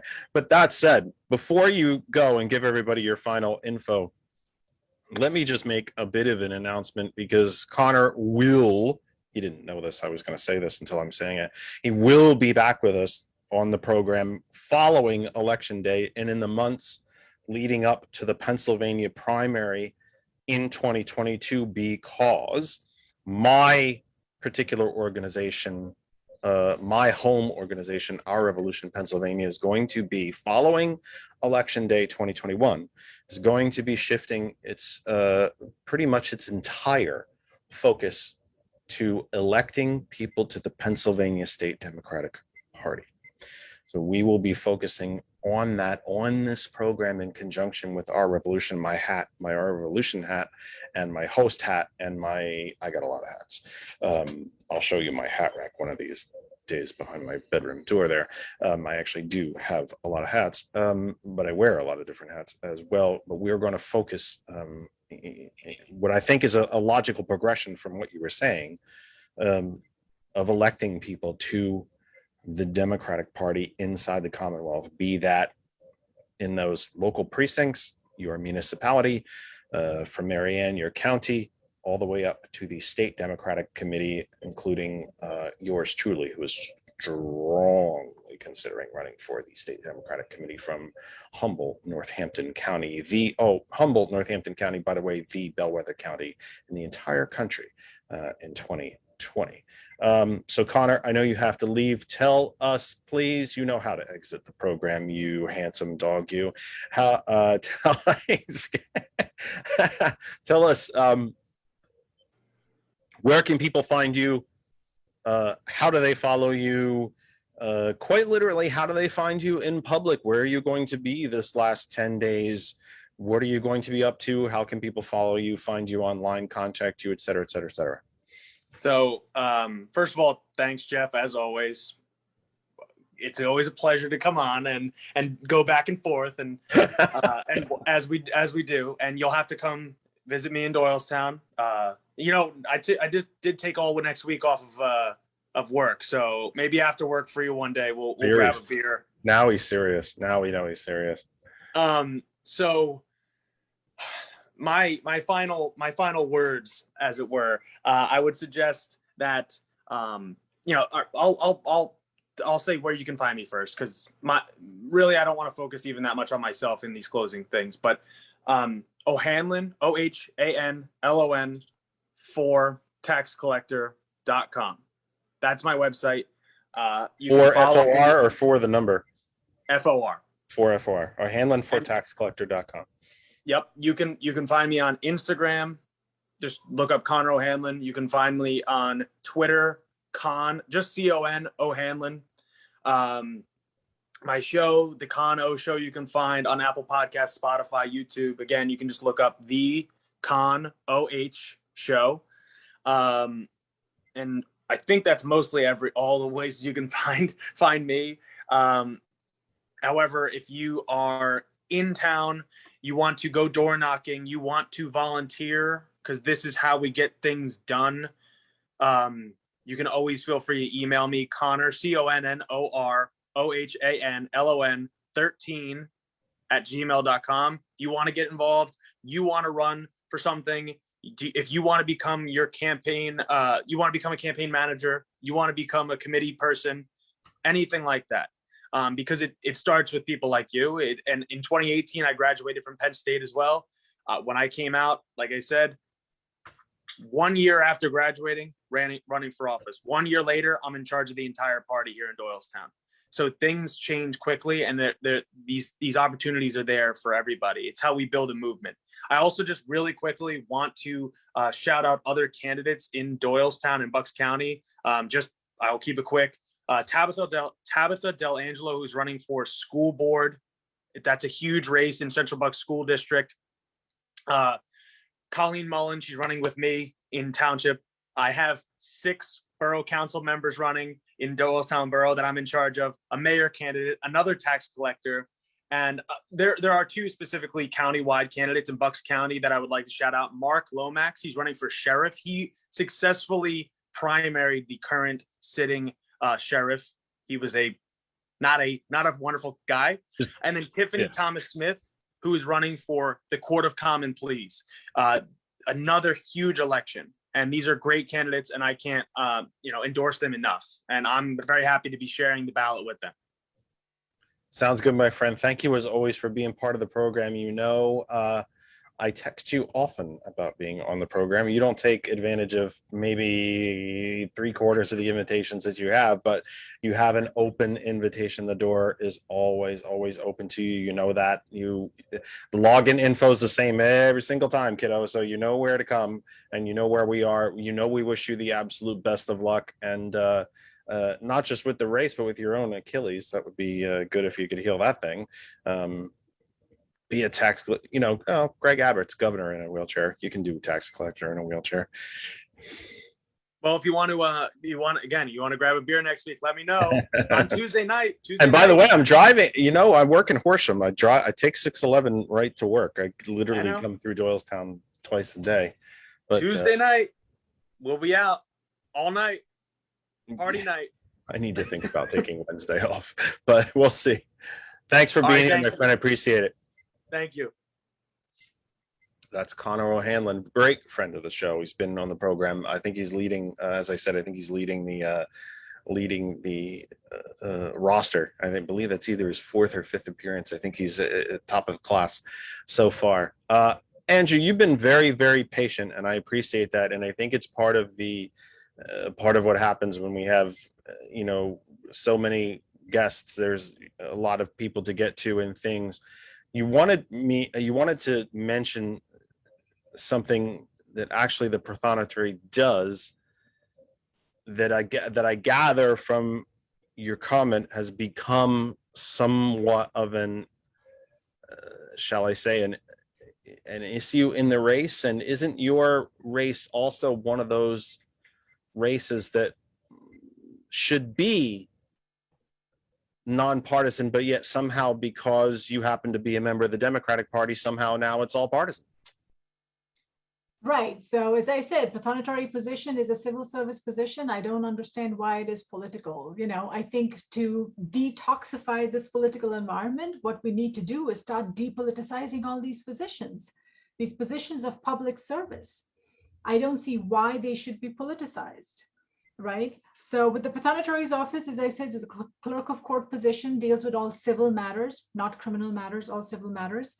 One of the things that the prothonotary could have done and didn't do was, over the pandemic, every single organization, from schools to colleges to small businesses to corporations, everybody pivoted overnight when everything shut down and tried to use technology and adapt technology in order to be able to function. The prothonotary's office is still doing everything on paper. I had a custody hearing during the pandemic. It was absolutely chaotic, disorganized. The judge did not have the papers that he was supposed to receive that I sent 10 days prior. And without critical information, including some documents that were sealed because of their sensitive nature, if the judge doesn't have the evidence in his hands, how is he supposed to make a decision in the best interest of the children? So a lot of courts around the country, I believe even our current criminal courts, have had electronic filing for decades. In the medical society, we've had medical records for decades. Why has the Pathonatory's office not done anything about this during the pandemic when the public needed it most? Now there is, some saying that they are signing some contracts and moving to electronic in the year he's up for re-election, right? So where are your priorities? Your re-election is more important to you than actually serving the community, because when the community needed it, they did nothing. So they are decades behind time, still doing everything on paper, which is slow, tedious, has a lot of room for errors. And even it's not environmentally friendly. I call paper tree carcass. It's nothing but dead bodies of trees, right? Just grind it into a paste and dried up and flattened out.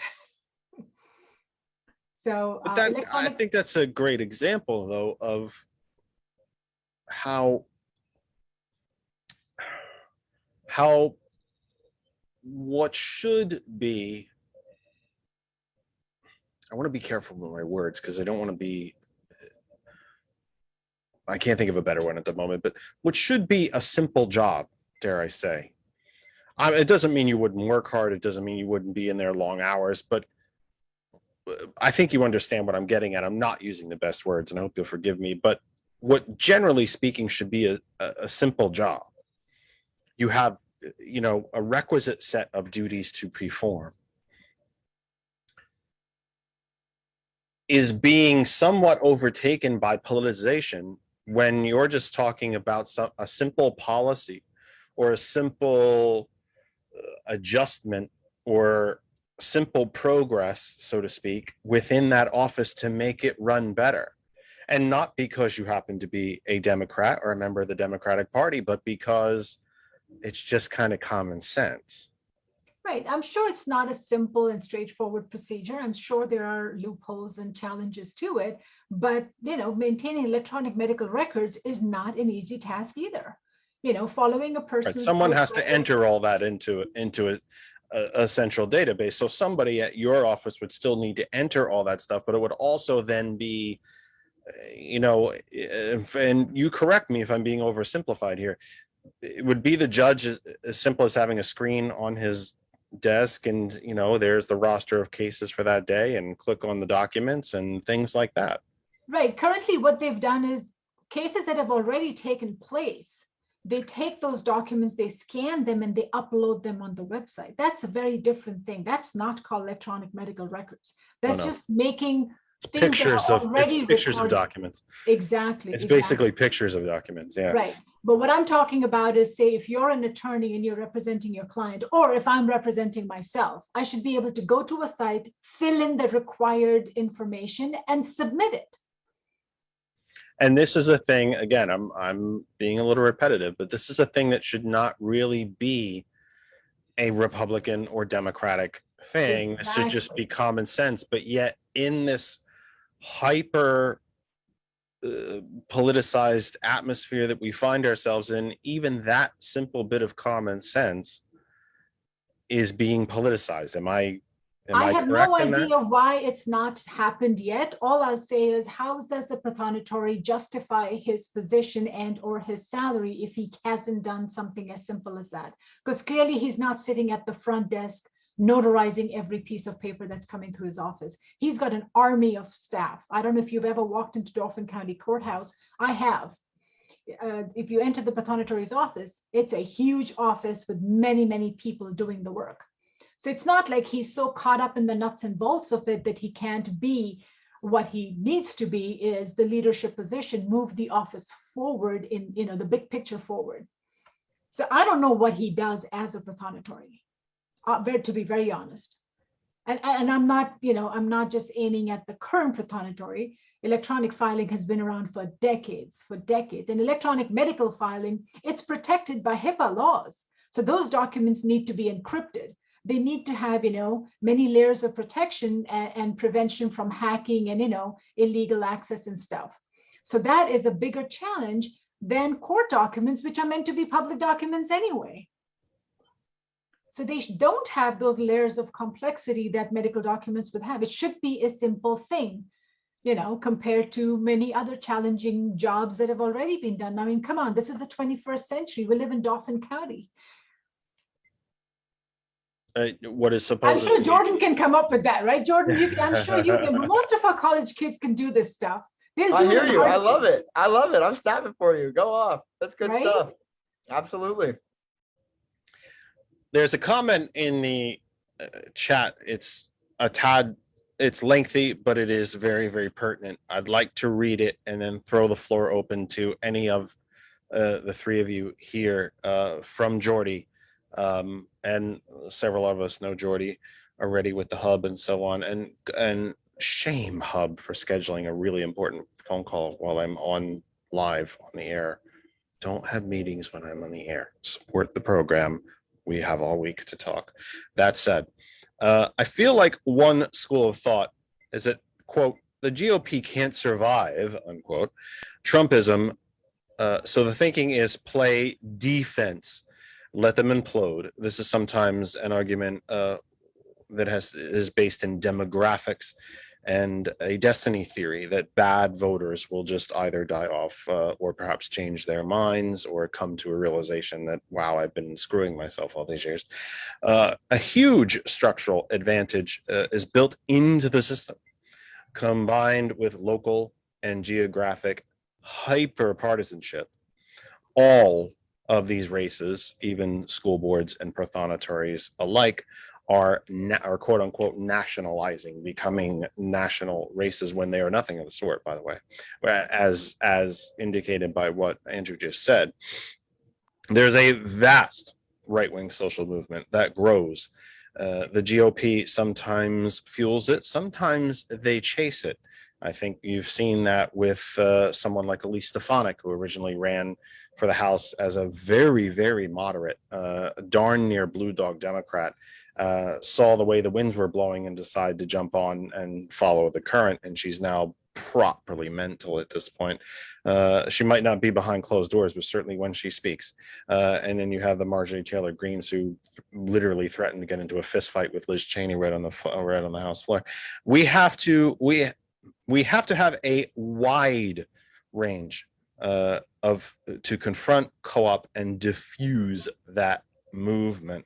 School board races are a big data point to be following at this time, and he is 100% correct. When you talk about the nationalization of races, Jordan might as well be running for a national school board for the types of intimidation, abuse, et cetera, that you've had to endure. But let me get to Marianne, who's been very patient for the past few minutes. Marianne, Luzerne is, at least by past performance and in the 2020 presidential election, a blue county. Luzerne did go blue, if I'm not mistaken, in the 2020 election. You have rather large, in a Commonwealth context, islands of blue there, Wilkes-Barre, Hazleton. How, I guess I kind of asked this earlier on, but how have you found, well, let me back up. Let me say the question this way, because we've actually talked about this on other phone calls, private phone calls, but I'm exposing that now. You're running for Luzerne County Council. You have nothing to do with gun policy, or which I refer to generally, by the way, correct messaging alert here, folks, weapons protections policy. You have nothing to do, you cannot effectuate anything from that position on abortion rights. You cannot effectuate anything from that position on a separation between church and state, or any of these right-wing buzzwords, alert, hair on fire type issues. So when you are out campaigning, you are running to be one council member out of 9, if I'm remembering. 11. Out of, oh, geez, so that's all? There's nations that don't have parliaments that big. You're running to be one of 11 in one county out of 67, in one commonwealth out of 4, I think, and one state out of 50. How do you have these discussions? If somebody, now I would make the argument that folks that were to confront you and say, well, what are you going to do about my gun? They're already unreachable. They're already out in the atmosphere. You're not, there's nothing you're doing to bring them back.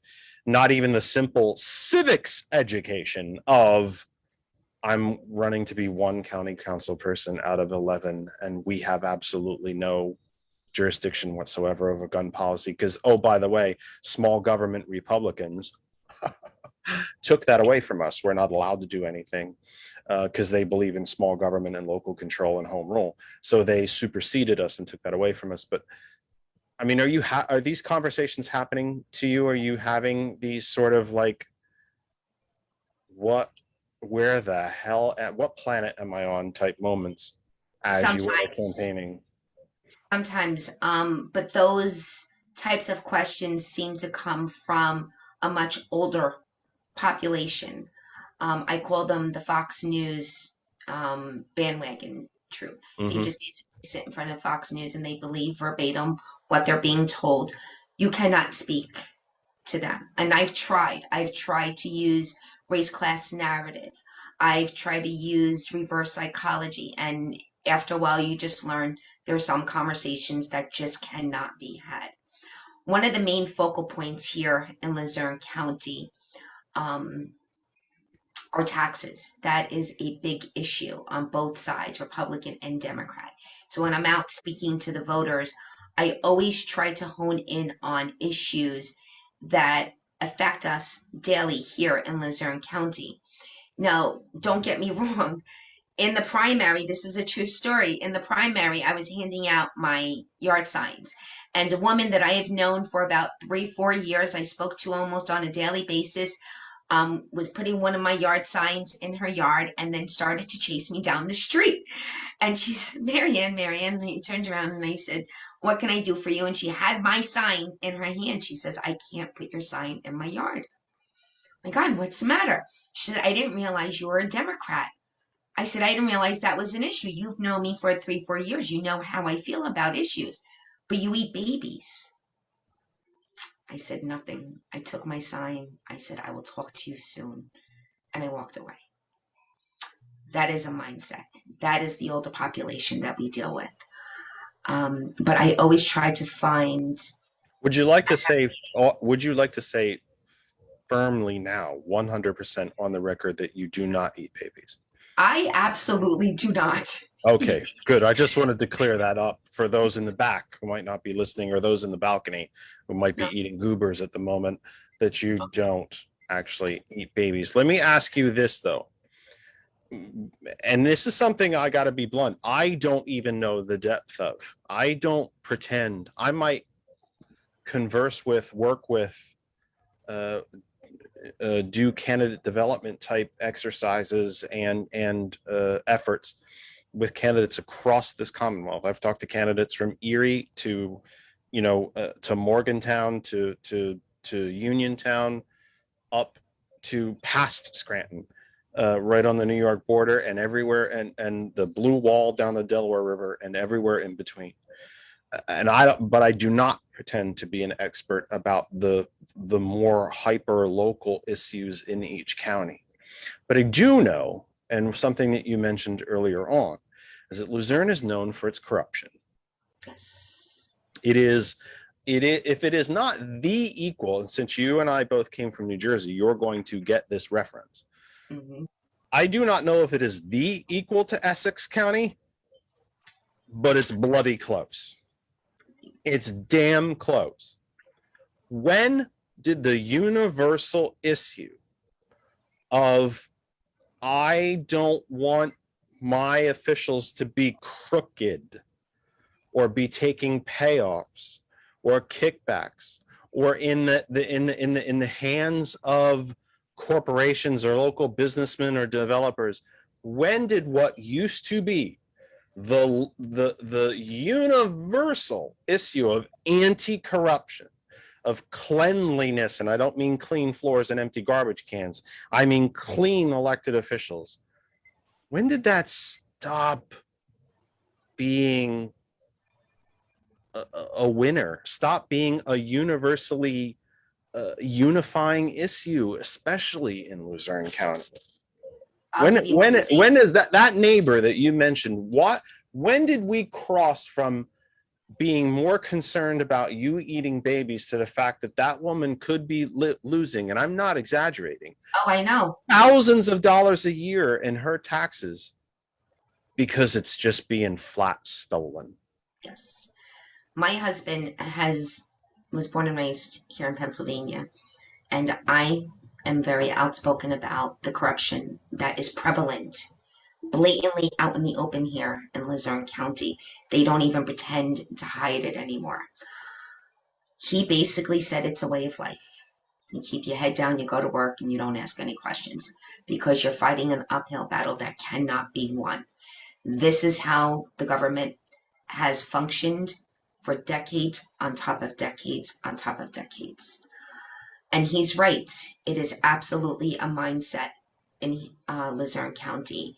As I am speaking to the BIPOC communities, as I'm speaking to the white impoverished communities, the Hispanic communities, everyone has the same sentiment. There is nothing you can do to stop it because everybody's hands are involved.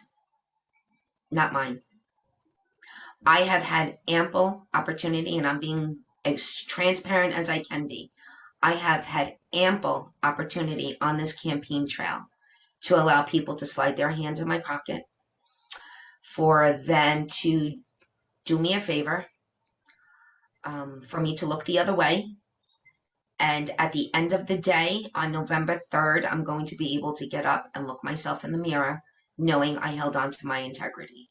Because that is what matters at the end of the day, and that is the message I get across to the voters. We have to stop looking at party lines. And I'm not asking anybody to vote for a Republican, but we really do have to start looking at the people that are running. Because I know some Democrats, and I'm not speaking for the Luzerne County race, I'm just speaking in general. I'm not disparaging any of my fellow candidates. But let's be honest, there are some Democrats that should not be a Democrat. They definitely vote more Republican. Their views are very conservative. And they're just there because that's where they were able to gain those votes. And the same on the Republican side. So when do we stop looking at the person who is running? When do we stop looking at values and ethics and integrity? When do we lose the human factor? Everything is at this point politicized. Face masks, the vaccination, CRT, which I think is absolutely ridiculous. I grew up with social studies. That was, 4th, 5th grade, we were learning about our history, and now all of a sudden we're not allowed to speak about it anymore. These are just different tactics that the GOP utilizes to distract their voters. They don't actually run on a platform. There's no policies that they're promoting. There are no platforms that they're screaming while they're standing on top of them. They use fear tactics and mind games. And that is how they keep their cult in line. The few Republicans that I have been able to speak to, and I'm so very grateful for the conversations that we had, because not only did they learn something, but I did too in return. They can see the difference between where the Republican Party used to be and where it is today, thanks to the Trump cult mindset. And they too have screamed, we've had enough, and it is time that we start looking at the candidates. When Jeff is talking about the level of corruption here in Luzerne County, we're not just talking about one sector. We are speaking on multiple sectors: education, CYS, prison, the businesses that they're bringing in. A lot of things are slipping underneath the door unannounced to the voters themselves. So there are a lot of different facets that we're working with here. While I have been on the campaign trail, I've also been doing my research, extensive research on what goes on here in Luzerne County. Prior to my entering this race, I had already started an extensive research on the municipality budgets as well as the county prison and school system budgets to see where all of our money was going. When they implemented the rain tax, that was basically where I drew the line and had enough and started screaming that this was absolutely unconstitutional. As I have been out on the campaign trail, I have been absolutely transparent and truthful as to how these policies, how these taxes are being implemented. And unfortunately, as with everything that basically goes on in Luzerne County, it's done behind closed doors without a word to the voters. I know that no. Jordan has to go, and I want to get to him for a closing argument, but I need to ask you this right this minute because of the line of thought that we're in. Forgive me, Jordan, but when does the challenging part come in, Marianne? Because you and I have talked about this, behind. Mm-hmm. I understand. Look, we've admitted this. We've given in on this point that there are people who they can't be reached. And I think partially because they don't want to be reached to some extent. Where does the challenge come in? What I think makes my consultancy different from other political consultants is that I want my candidates to grow a set and not be afraid to be really blunt, to grow a set and be out there and be blunt when it's necessary. And don't always take the high road, because sadly it's taken as weakness. But when that person comes up to you, and it could be male or female at this point, it doesn't much matter. And it could be of any skin tone, to be blunt. If you watch Fox, you're drowning, and it really doesn't matter what your skin tone is at this point, or your age, or your gender, or whatever. And when do you then, as a candidate, not even just candidate Marianne Velez, but candidate generally speaking, when do you then go back at them and say that everything that you just said to me, by the way, is completely false? It's just a lie, and I can tell by the wording that you're using, you got it from television, right-wing hate television or right-wing hate radio. It's all, to be quite blunt, BS, because I don't generally swear on the program unless I goof up. We stick to FCC rules, even though we're not governed by the ACC. It would be BS, bull, shite, so to speak, as we say in the ancient Gaelic. It's not Gaelic. Being goofy. But go back at them and say, instead of spewing that crap at me, which, by the way, is completely false, let me ask you a question. When you get up and you look in the mirror in the morning and you're brushing your teeth, or you're getting the kids ready for school, at what point, or when you sit down and do the bills, and you've got a pile of 10 bills and you can pay for 3 of them? Because literally, quite literally now, your taxes have gone up. They've gone up as a percentage of your income. They've gone up in real dollars since 1980 and even before, because Nixon did it a tiny bit. Even though the top marginal tax rate when Reagan came to power was still 74%. But when do you look in the mirror and say, this is on me? I deserve better than this? Because I think this is the great question that we don't ask Republicans enough. No, I don't eat babies. It's bull. You know what? And you know what? On some level, you know it too. You know it's complete bull crap. You know it is. I want to do these radical things like spend your tax money properly, not have it stolen, not have it provide subsidies to billion-dollar developers. That's right. This isn't on me anymore, Joe and Jane voter. This is on you. That's right. When you go home tonight and you look in the mirror, or when you're trying to make a lunch for your kids for school and the best you can do is butter between 2 pieces of bread, Keep your damn government hands off of my child subsidized school breakfast and lunch. This is on you now. You deserve better. You know what's radical about me, Marianne Velez? You know what's radical about me, Jordan Emily? You know what's radical about me, Andrew Singh, and Connor O'Hanlon, and Victoria, and all the other candidates I've run, Zach, and all the other candidates I've worked with? What's radical about me? I think you deserve better. Yes. I think you deserve better. Yes. But damn it, I can't do it by myself. That's absolutely right, Jeff. Absolutely right. And I have screamed that. I frankly do not care which side of the aisle you are sitting on. Get up and vote for the person who's going to have your best interest at heart. That may not always mean within your own party, but that is the truth. Absolutely, Jeff. Jordan, I know you have to leave us. I hope I want to thank you very much for your patience, because it gets crowded when there's a lot of us in the room. You've been very patient and kind of came on, I don't want to say last minute, but we only really connected about this, I think, like Wednesday. So I want to thank you very much for being part of this show and being part of this program and supporting this effort, because there is, to my knowledge still, please, I continue to tell folks, you correct me when I'm wrong. I'm happy to learn what I don't know. We continue to be the only interactive progressive media in the Commonwealth that I am aware of. Again, if anyone is welcome to correct me.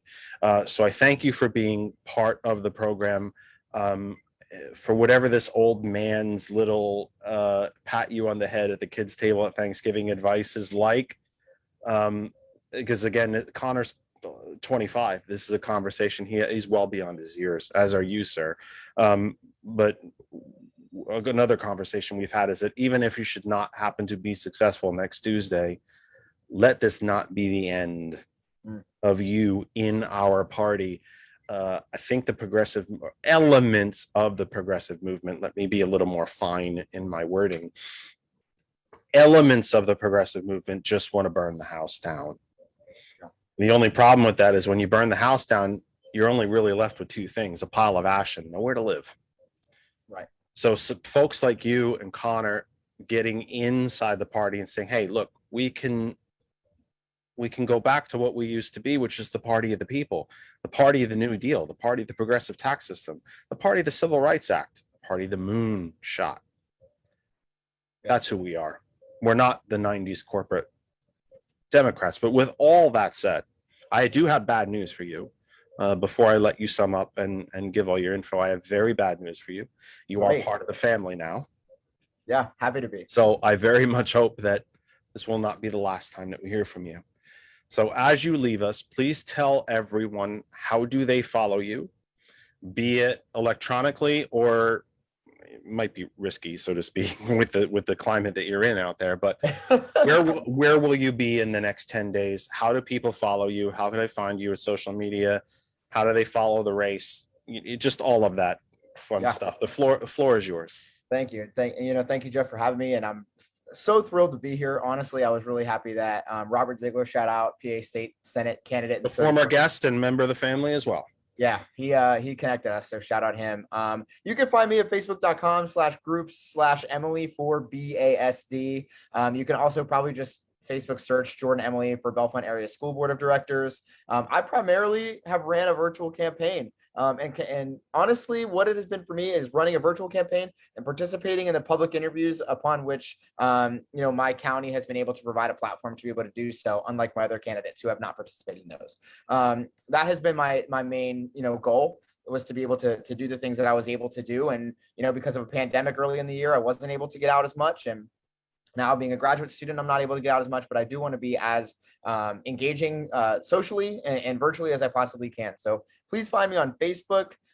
You'll be able to find a whole bunch of different, platforms and policy stances and videos of myself on there as well. And Jeff, I want to leave saying some funny things just to revisit something that we talked about right at the beginning about hypocrisy. In May, I was attacked by another candidate for being too educated, which I thought was extremely ironic, running for school board. Right. Exactly. Literally running to be on the board of education, that I was too educated by a liberal university, which Penn State is not, in case you didn't know.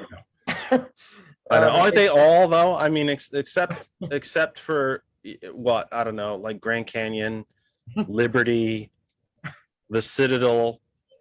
Right. I mean, aren't they all hippie liberal universities? Yeah, we also forgot Trump University, but that ended up being a hoax. Well,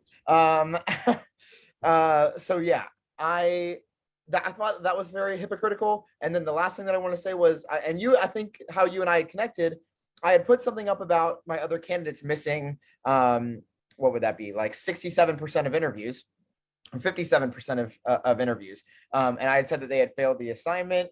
And lo and behold, 8 hours after that post came out, they started putting up interviews of their own on their own Facebook page. And I said, you know what?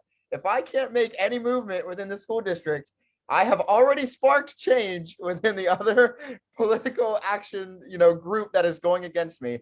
And because of that, I am so honored to be so feared of as a 22-year-old.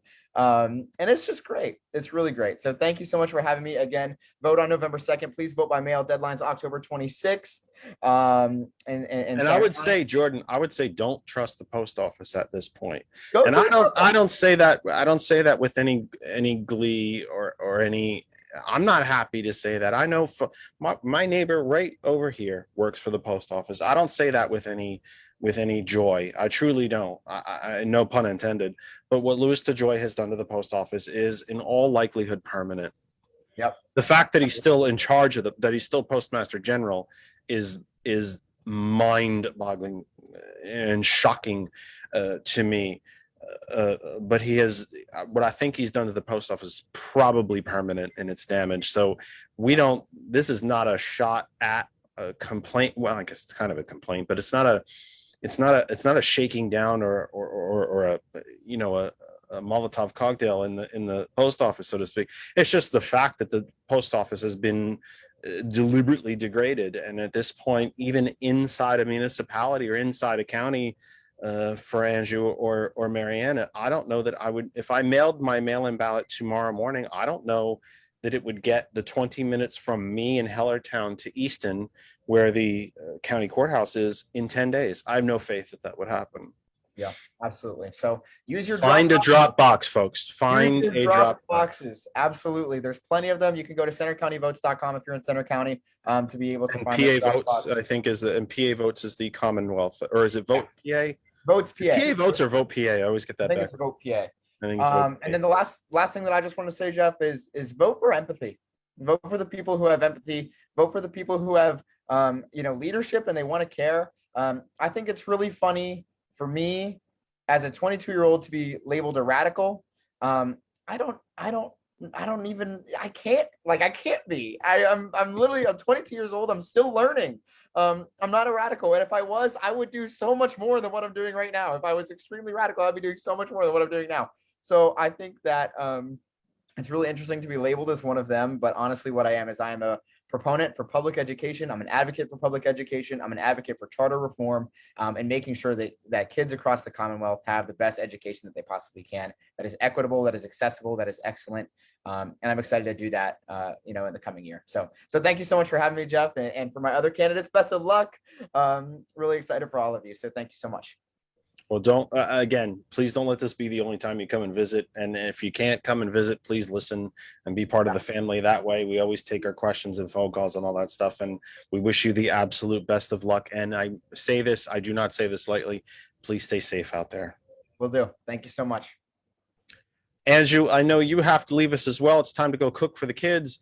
I want to ask you one last question before I throw the floor open for everything that we've done with the other folks, and then I'm going to torture Marianne all by herself. She's going to stay here and I'm going to torture her something terrible.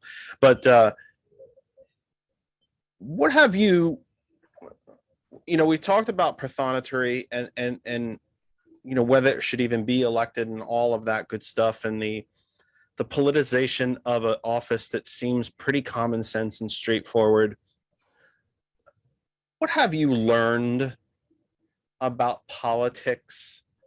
Maybe not just even yourself, although I'm happy to hear about what maybe you've learned about yourself in this process, but what have you learned about politics or the state of our politics through this experience? That's a great question, Jeff. To be absolutely transparent and honest, I knew nothing about politics till 2016, like nothing. Yeah, I heard the news. I followed the Monica Lewinsky scandal. I followed President Obama, was fan of certain things, not fan of certain things, but I didn't know the difference between Republicans and Democrats. I didn't know what it meant to be conservative. And, I knew some policies and views. But this whole Trumpism was a very, very rude awakening, because for me, somehow a lot of dots connected, and it finally, at this ripe old age of, I'm edging up to 52 soon, but then it suddenly occurred to me that politics, something I balked at, made me want to throw up, affects my life. And Trumpism, to put a long story short, it finally occurred to me like a ton of bricks that my daughters, I have 3 children, 1 son and 2 daughters, that my daughters may grow up to have less freedom and less liberty and live in a more hostile environment than I grew up in India. And that thought was unbearable to me because, as we talked right in the beginning, I have 2 doctorate degrees. And we didn't get into the nuts and bolts of my details of life, but I have spent 20 years of my life here in the US as a flat, broke immigrant struggling to survive, to put food on the table and roof over my head, because of the fact my degree is not recognized, because I came on an H-4 visa status, I was not allowed to work, then I was on a student visa status. It was just a nightmare. 20 years of my life have been an absolute nightmare. And legally, because I'm the primary custodial of my children, legally I cannot relocate with my children. So for me, living here, I call it's my jail without bars.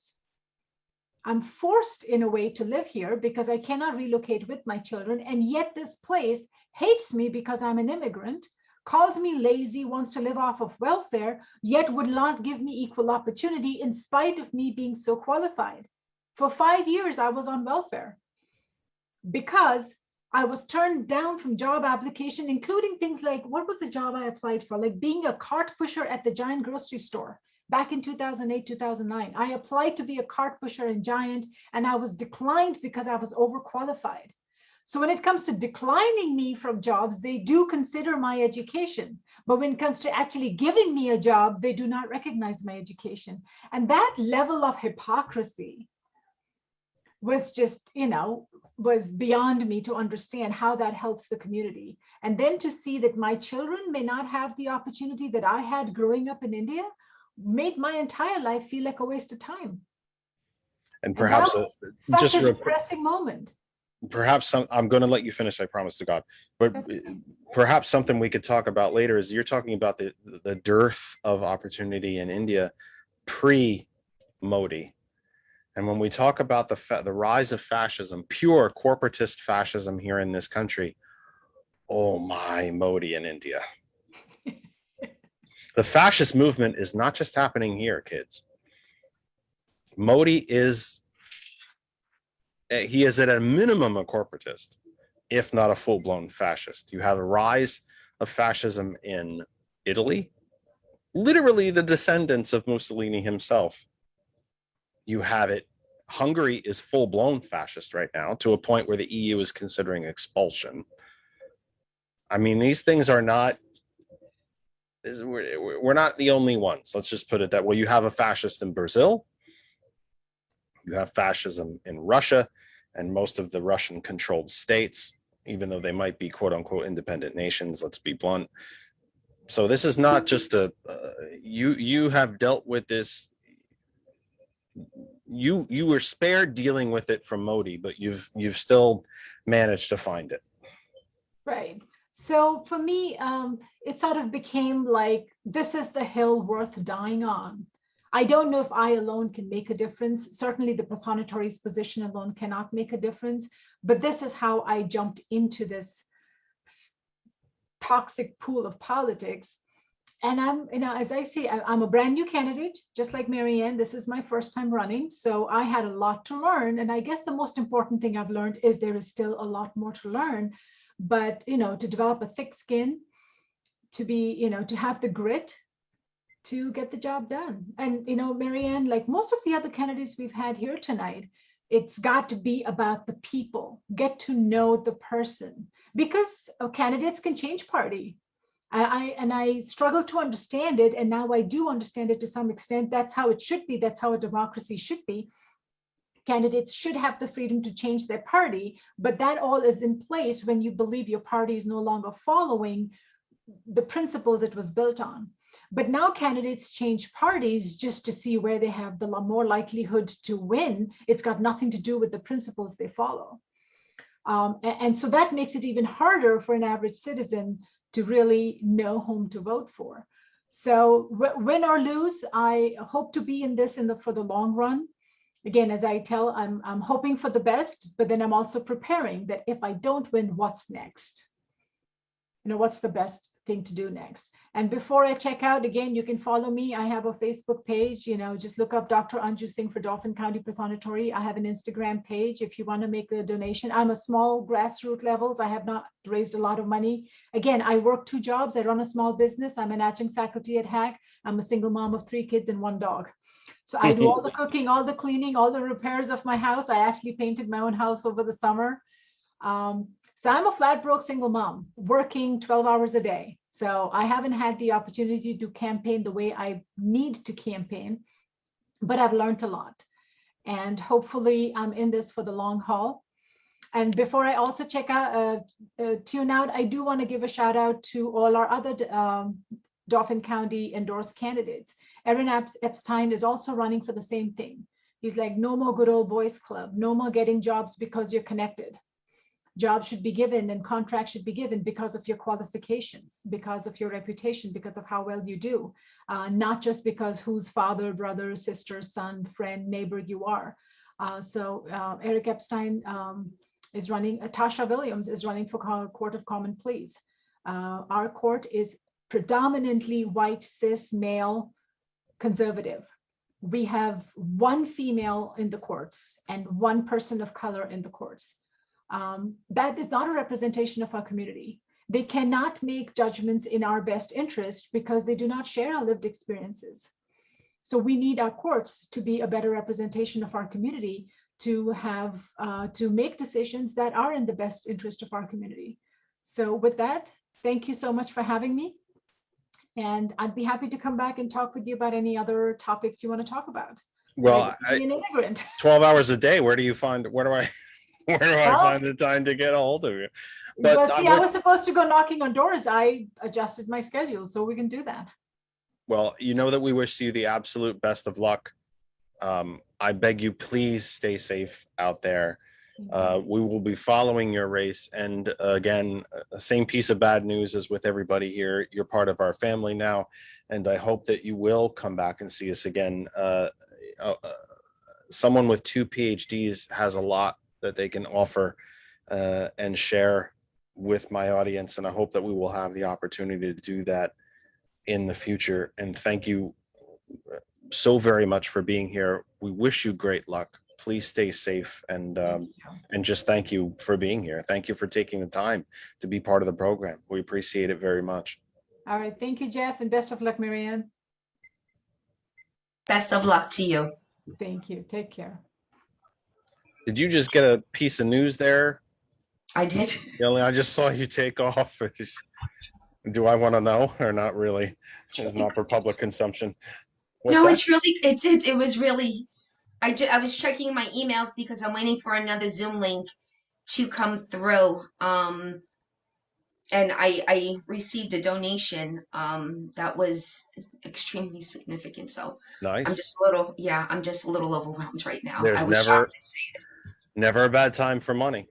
It leads me to an interesting, it's not something that you can necessarily comment on, and I was going to save it for the end of the program, but I think this is a good time because you can gather yourself and I'll get this out. We have a landfill here in the Saucon Valley. It is a major property tax contributor to the budget of Lower Saukett Township. And there was a period of time since I've been living here that a Democratic majority on the town council was not going to authorize an expansion of that landfill.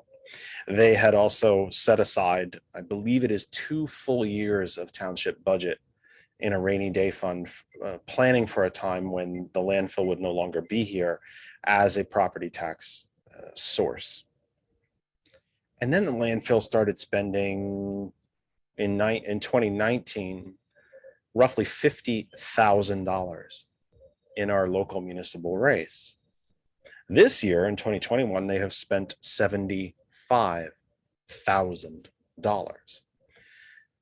Now, my dad always told me that you knew it's a lot of money if someone walked up to you and handed it to you in an envelope. Would you take it? 50,000? Yes, I would.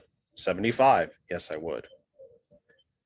My point, though, is once the 50,000 was spent and the majority on our council switched from Democratic to Republican, the landfill expansion went through.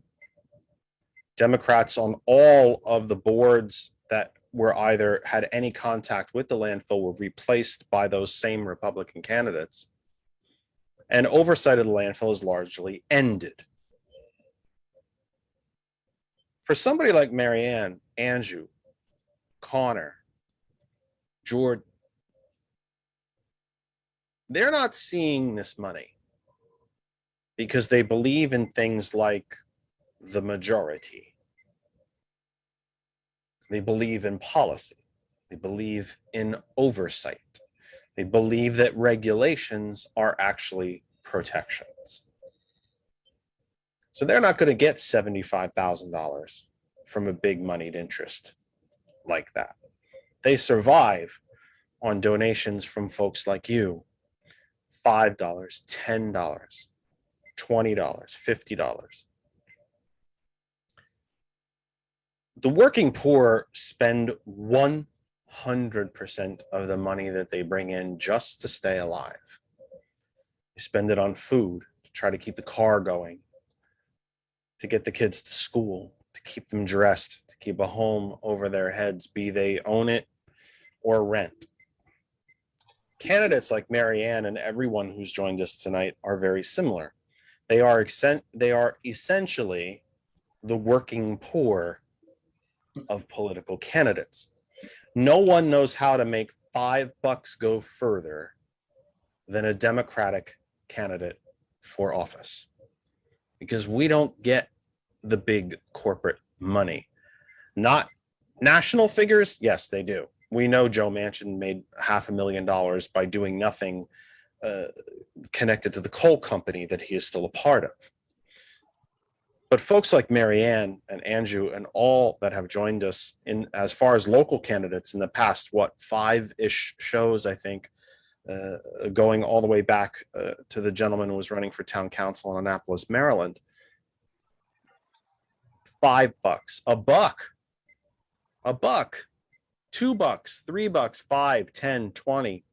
No one knows how to make money go further than a Democratic nominee for a local, or dare I say, smaller office like a town council, prothonotary, county council, tax collector, school board. No one knows better.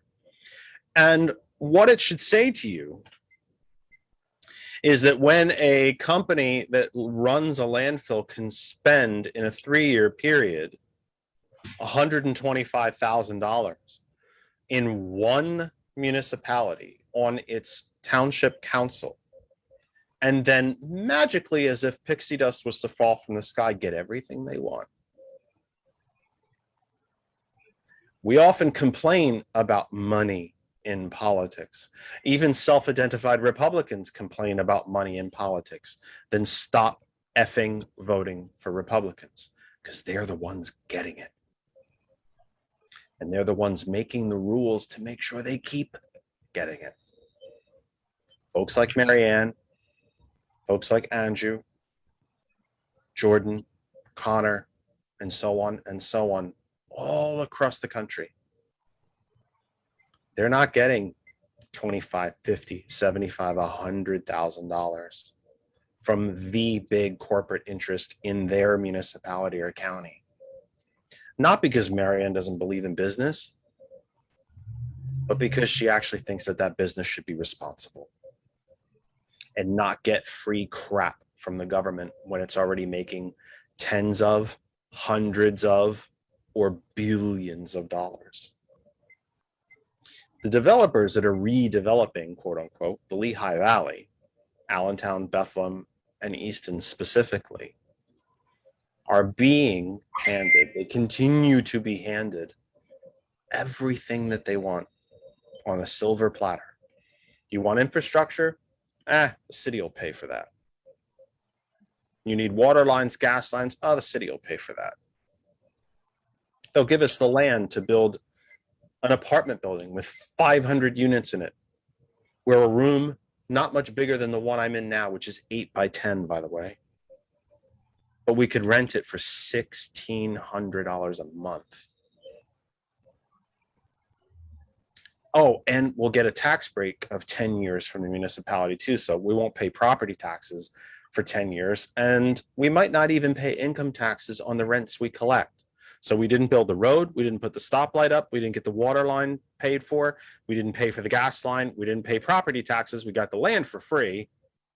And if it had to be cleaned or remediated, we either just didn't do that. We cemented over it, which we know you can't do with toxic chemicals, or the government paid for it. And we put all the profits in our pocket. Folks like Marianne aren't getting donations from developers like that, because she and so many other candidates like her, and yeah, to be honest, even some Republican candidates think, you're the billionaire, you bloody pay for it. They don't get the donations that the Republicans, the fascists who have taken control of the township council where I live. Yeah, boys, come get me, because you know I'm not lying.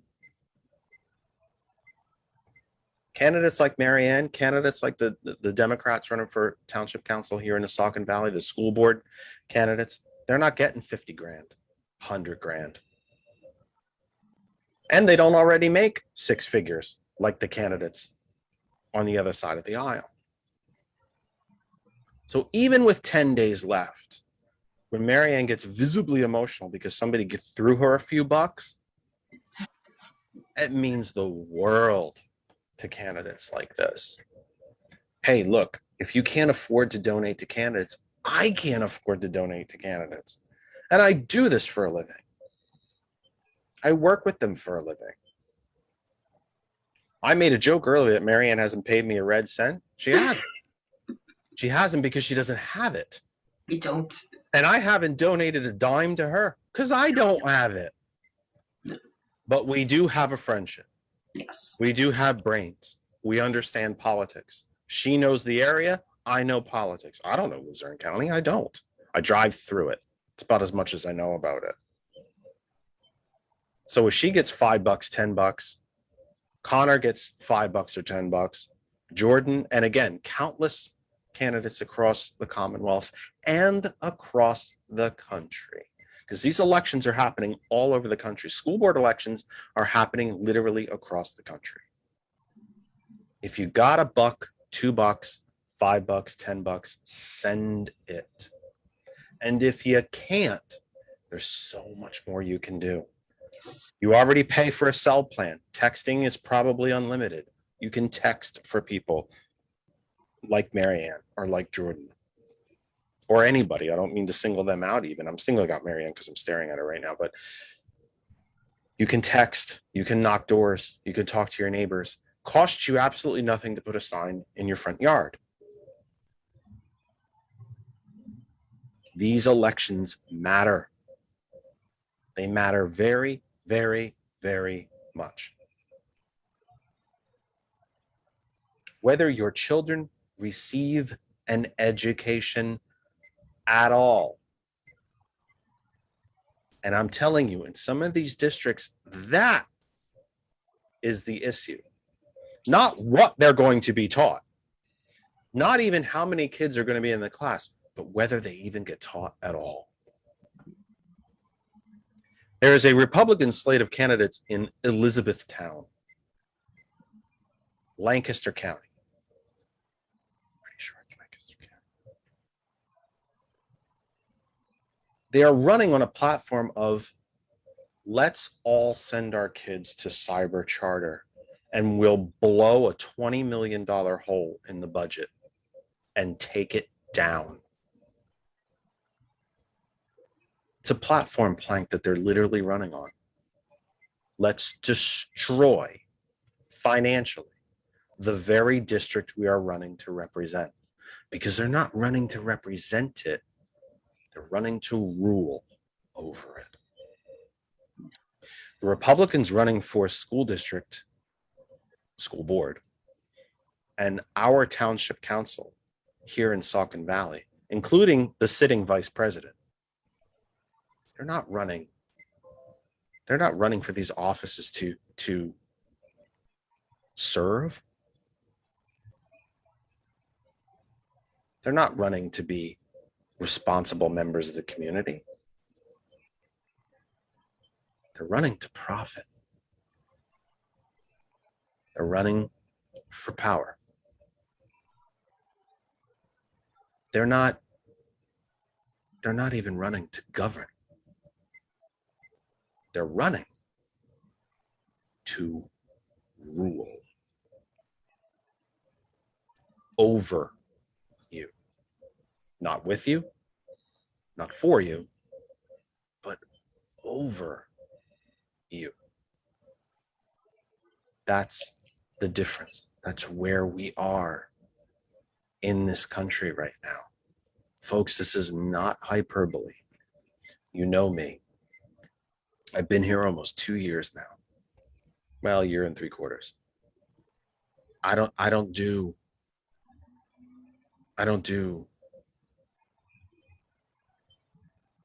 hyperbole. I don't name call. We don't do gotcha questions. I don't stand on top of the table and flail about it. I don't scream. I scream sometimes, get a little loud. I don't scream. I don't hang up on callers. I don't screen calls. I actually don't have the software or technical capability to screen calls. Anybody can ring into this program. Every elected Republican in this Commonwealth, in the country, can come on this program. Trump could come on this program if he wanted to. He won't last long. But he could come here and talk to you if he wanted to. They're not going to.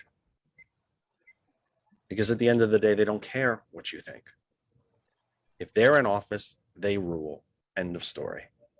They profit, they rule, they make the rules, they change the rules, whatever it takes.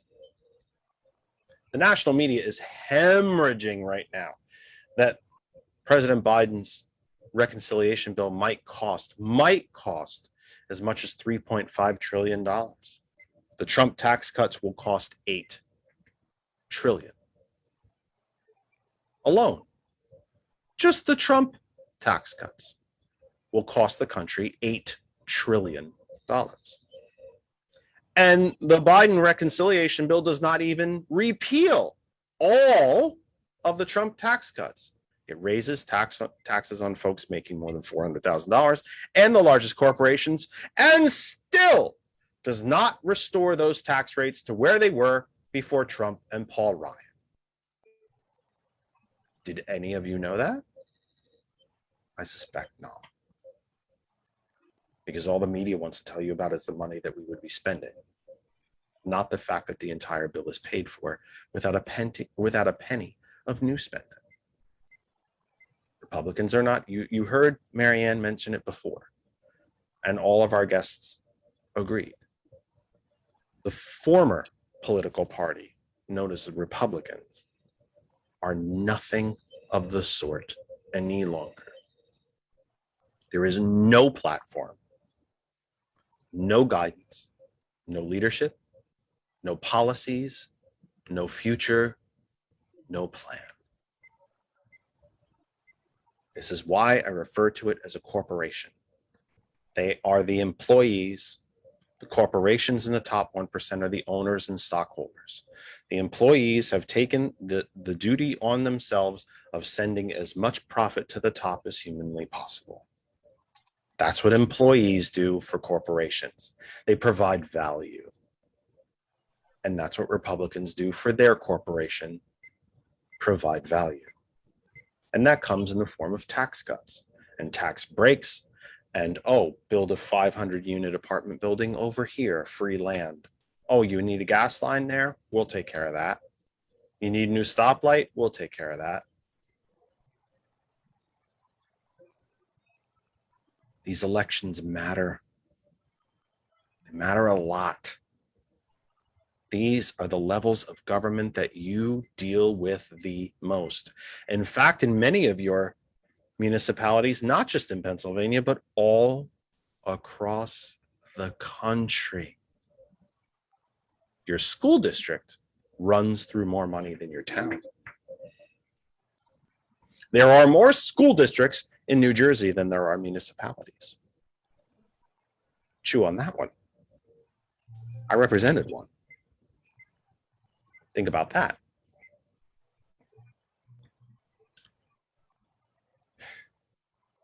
How has the fundraising been for you, Marianne? How hard has it been? To be honest with you, it was a little more difficult than I anticipated.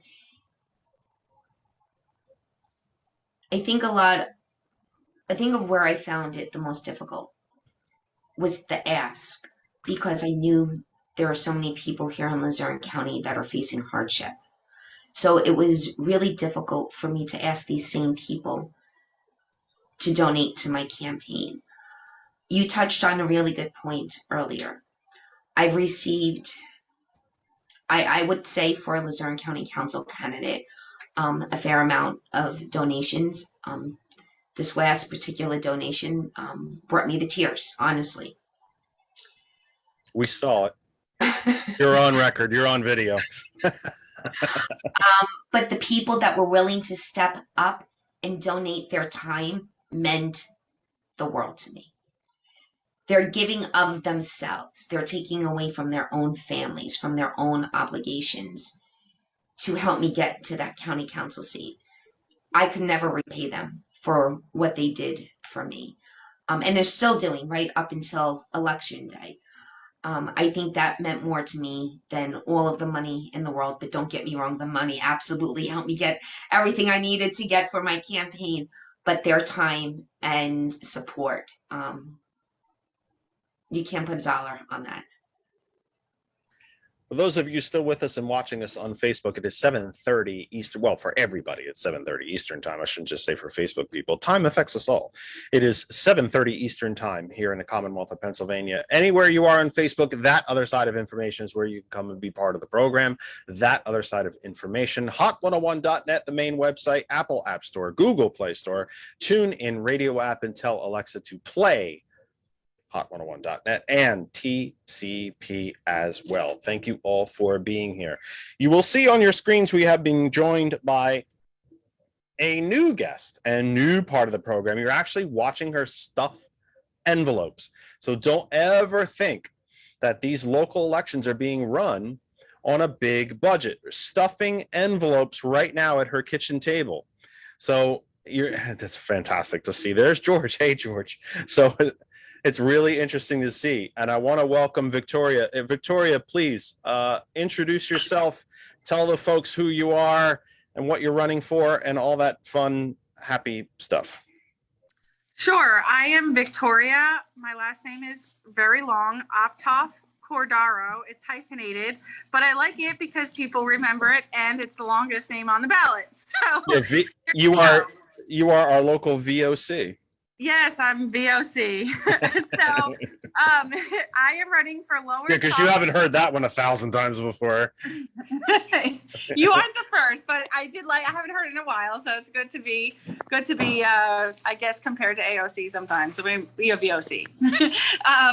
So I am running for Lower Saucon Township Council, and I am running with my running mate George, who's over there.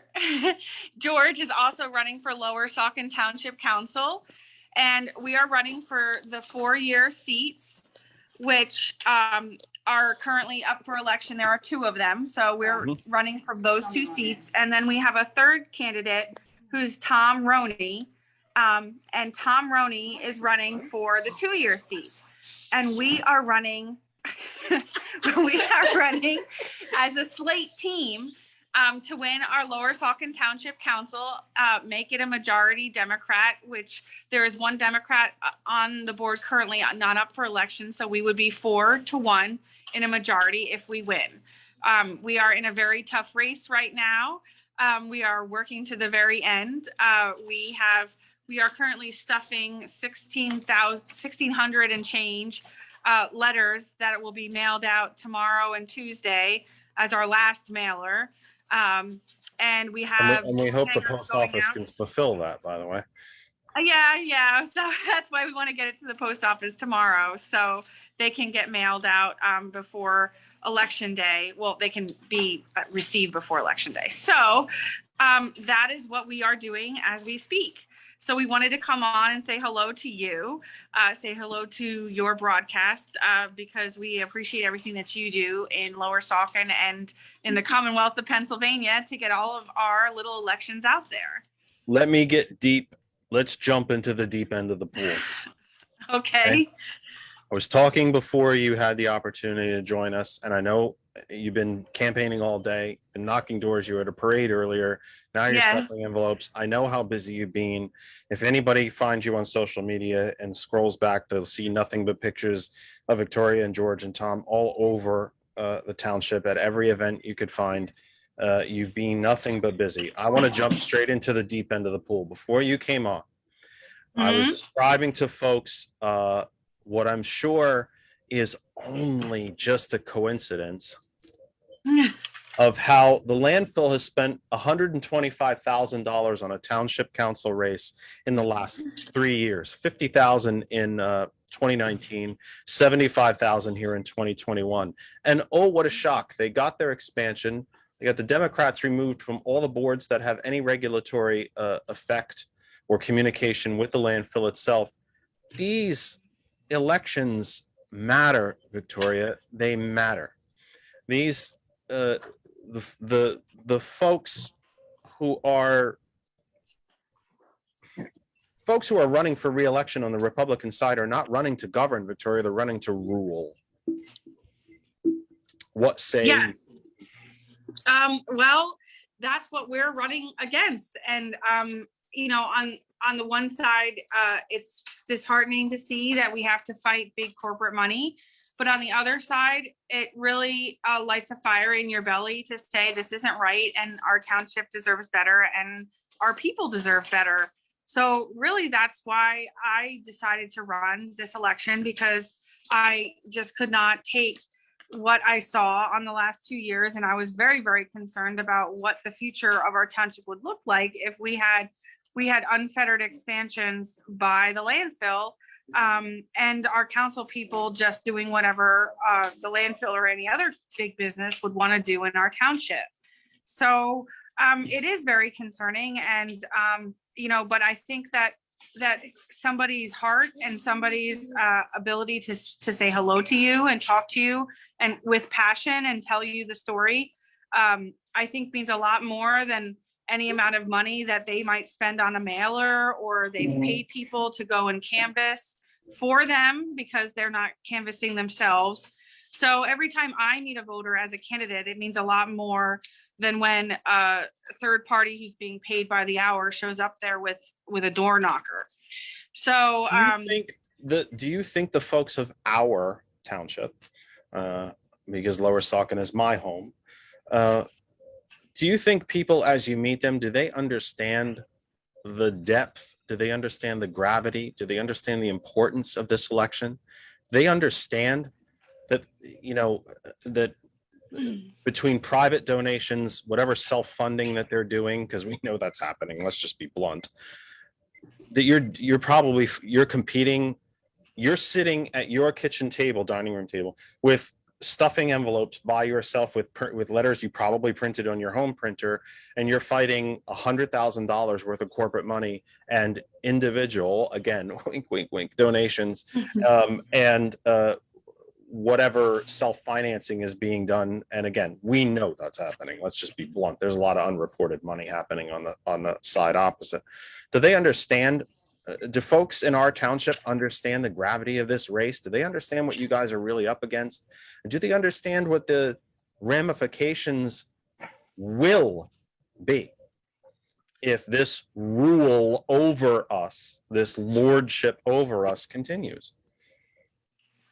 I mean, quite frankly, most probably do not. When I knock on a door, I'm hopeful to get the most amount of information to them in the short period of time that they're willing to stand at the door and listen to me in a friendly way. Right. So in my door knocking experiences, most of the time not. There are times, time to time, where the voter is interested in the issues. And certainly when that voter comes out from their, in between the threshold of their door and comes to their porch and says, hey, I want to hear more, then we're able to really tell them. You know, those are the people that certainly have a bigger interest in it.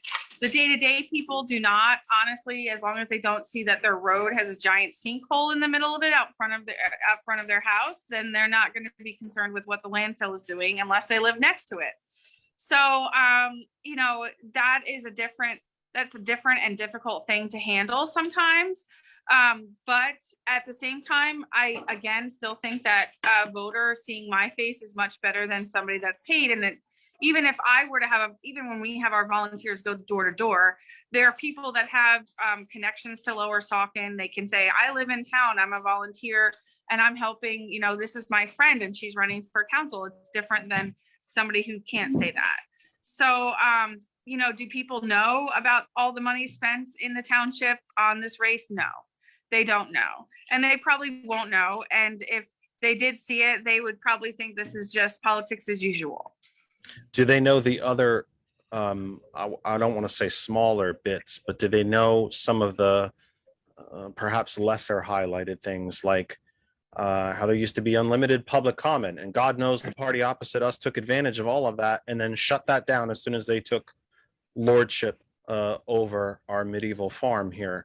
Do folks know about the you know, the continuing to represent the family business in matters of development in our own backyard? Do they know about the coordination with anti-science, Q, school board candidates and members and staff? Yeah, I mean, I don't discuss the school board candidates unless somebody asks me specifically. So I don't get into those kind of connections and how they're working together. I will say that as far as our issues go, our platform issues are number one, supporting the volunteer fire company. And then I usually am able to give one or two major things that occurred with the fire company. I usually say to people, you know, over the last couple of years, they've been under a lot of pressure. A lot of money has been spent on their attorney's fees trying to do this merger. And by the way, we lost a volunteer fire company in the process. And now we have Lower Saucon Fire Rescue scrambling to cover the other side of the township, which they didn't previously do. So their morale is pretty low. And I really try to highlight the personal impact and how these people are volunteers, and how if we make it difficult for them, what makes them want to volunteer for us. So that's usually the first thing. And then I do go right into respectful dialogue, and I weave in we currently have a 3-minute limit on how long you can speak at any given on any given issue in the township at a meeting. So I talk about that, and I talk about how one of our goals is to make our meetings more transparent, and having a platform, having a way for people to participate either virtually or in person, and get monthly meeting updates about what people are voting on, and really try to make people more engaged and involved in what are the issues in our township. So I'm able to really talk about those two major things. It depends on where I go, what issues I talk about. If I go on one side of the township, I do discuss the landfill, you know, pretty soon into my discussion with them. if I'm not on that side of the township where the landfill sits, on this side, I go into respectful dialogue and the fire company, because those people, I think, can at least understand that a little bit better than the landfill issues, because they don't smell it. I shouldn't laugh, but it really does come down to it. I mean, when you live next to it and you smell that all day, every day, it's a tangible, it becomes a very tangible, real, tactile issue for you. We spoke earlier in the program with our earlier guests about the nationalization of these hyper local races, about how the political polarization of the nation is playing itself out in these very, very local races. And it's happening here. I mean, we have the folks that you are running against they're straight out of central casting. Let's be blunt. Yeah, They're right I out of mean, central casting. the people that run the PAC for the landfill are based in New York City, or Westchester County, I should say, which is a suburb of New York City. And then all of the money that they've raised so far is through one of their corporations, Waste Connections Inc. or something, and that's based out of Texas. So we do have a lot of outside money coming in with regard to that, and it's very interesting. A lot of national issues they like to bring as an issue and somehow make that the number one thing that's going on in your township. We had in 2020, we had a really big issue with, I guess on the far right side, they would be considered somewhat of celebrities, but the McCloskeys were invited by our local GOP to come speak in the Lehigh Valley, which is the greater area which Lower Saucon sits inside. And unfortunately, because our township council are so involved in our local GOP and probably have further aspirations, decided that it would be a great idea for Lower Saucon Township to be the sponsor of a Second Amendment rally featuring the McCloskeys. So we had a Second Amendment rally in Lower Saucon Township, which required overtime for our police to keep the peace. The original permit for which didn't mention that any of that would be necessary. Right. And we all paid for that. Right. They didn't use. We paid for the garbage cleanup. We were told there would be no vehicles in the park. Media were physically removed and assaulted. Sent out. We were told cops wouldn't be needed, but they were there. Yes, and it was attended by our vice president of council. So who was at the time the vice chair of the party in the county. Yes. So that's who we're running against currently. So they love to bring these national issues, which for whatever reason get people all riled up, and they come to our township and just run amok. Why would you limit debate at a township council meeting if you were so confident in the policies and platform that you were promoting, or dare I say instituting? Why would you have to limit debate about it? Wouldn't you be proud about it? You think so? I think really the issue came down to people challenging them on things they didn't have answers to. And so they decided that in order to not have to answer the tough questions that they were being presented with by various members of the township, they decided they're going to have a 3-minute limit. And they make it very aggressive in the sense that when you get up, they instruct the township employee to sit there with a stopwatch and say, okay, and then the stopwatch goes off and they'll just shut off your mic, or they'll just say time's up, and that's it. So this is from the party of small government, freedom, openness. Yeah. Right? So and they've been pressured even recently to expand their meetings to be virtually accessible. We had Hellertown's borough representative come to our township council and explain to us how it was you could get all of the equipment you need through COVID-19 relief funding. There was no extra burden on taxpayers to get this done for the township, and even an offer to come and show how it would work, and an offer to say, listen, I'll teach you how to do it. But our council has not taken Hellertown's representatives up on that offer, and they decided to get one quote for the work. I think purposely to say they only had one quote. And since then, it's not been on the agenda for the last 2 meetings. And I think it's not on the agenda that's scheduled for next week. So I would it's- postulate an offer that mold generally doesn't grow in the light. Yeah, so that's one of the issues that we're, running on. I think people can all relate to that and think that it's an issue. So we try to pick the biggest issues that we feel that anybody in the township, whether they know politics or whether they know nothing about politics, could say that's not right. And then hopefully they have something in common with us and agree with our positions on those things and will vote for us. Along with us just being nice people living in the township, caring about the township and growing our families here. What do you think what does a Lower Saucon Township look like in 2 years or 4 years if you should be unsuccessful? Well, I think you're going to see another expansion of the landfill. They have bought 90 acres that they own and plus some other smaller parcels. So I think that area will be certainly expanded upon in the next few years if they can, as long as they can get DEP approval. I think it's going to be a somewhat scary place. I think it's going to be a place where we're not welcome on council. It's going to, even I went to a landfill committee meeting, and what they decided to do was they held the meeting and they answered your questions with the most minimal amount of information they could provide you. And then when the meeting was over about 20 minutes later, because they want to go to their baseball games and things that they cared about, then residents that they felt were sympathetic to their position. We have one resident who used to be opposed to the landfill, who now is a supporter of theirs, who went up to the table in which they were all sitting and decided to ask more detailed questions.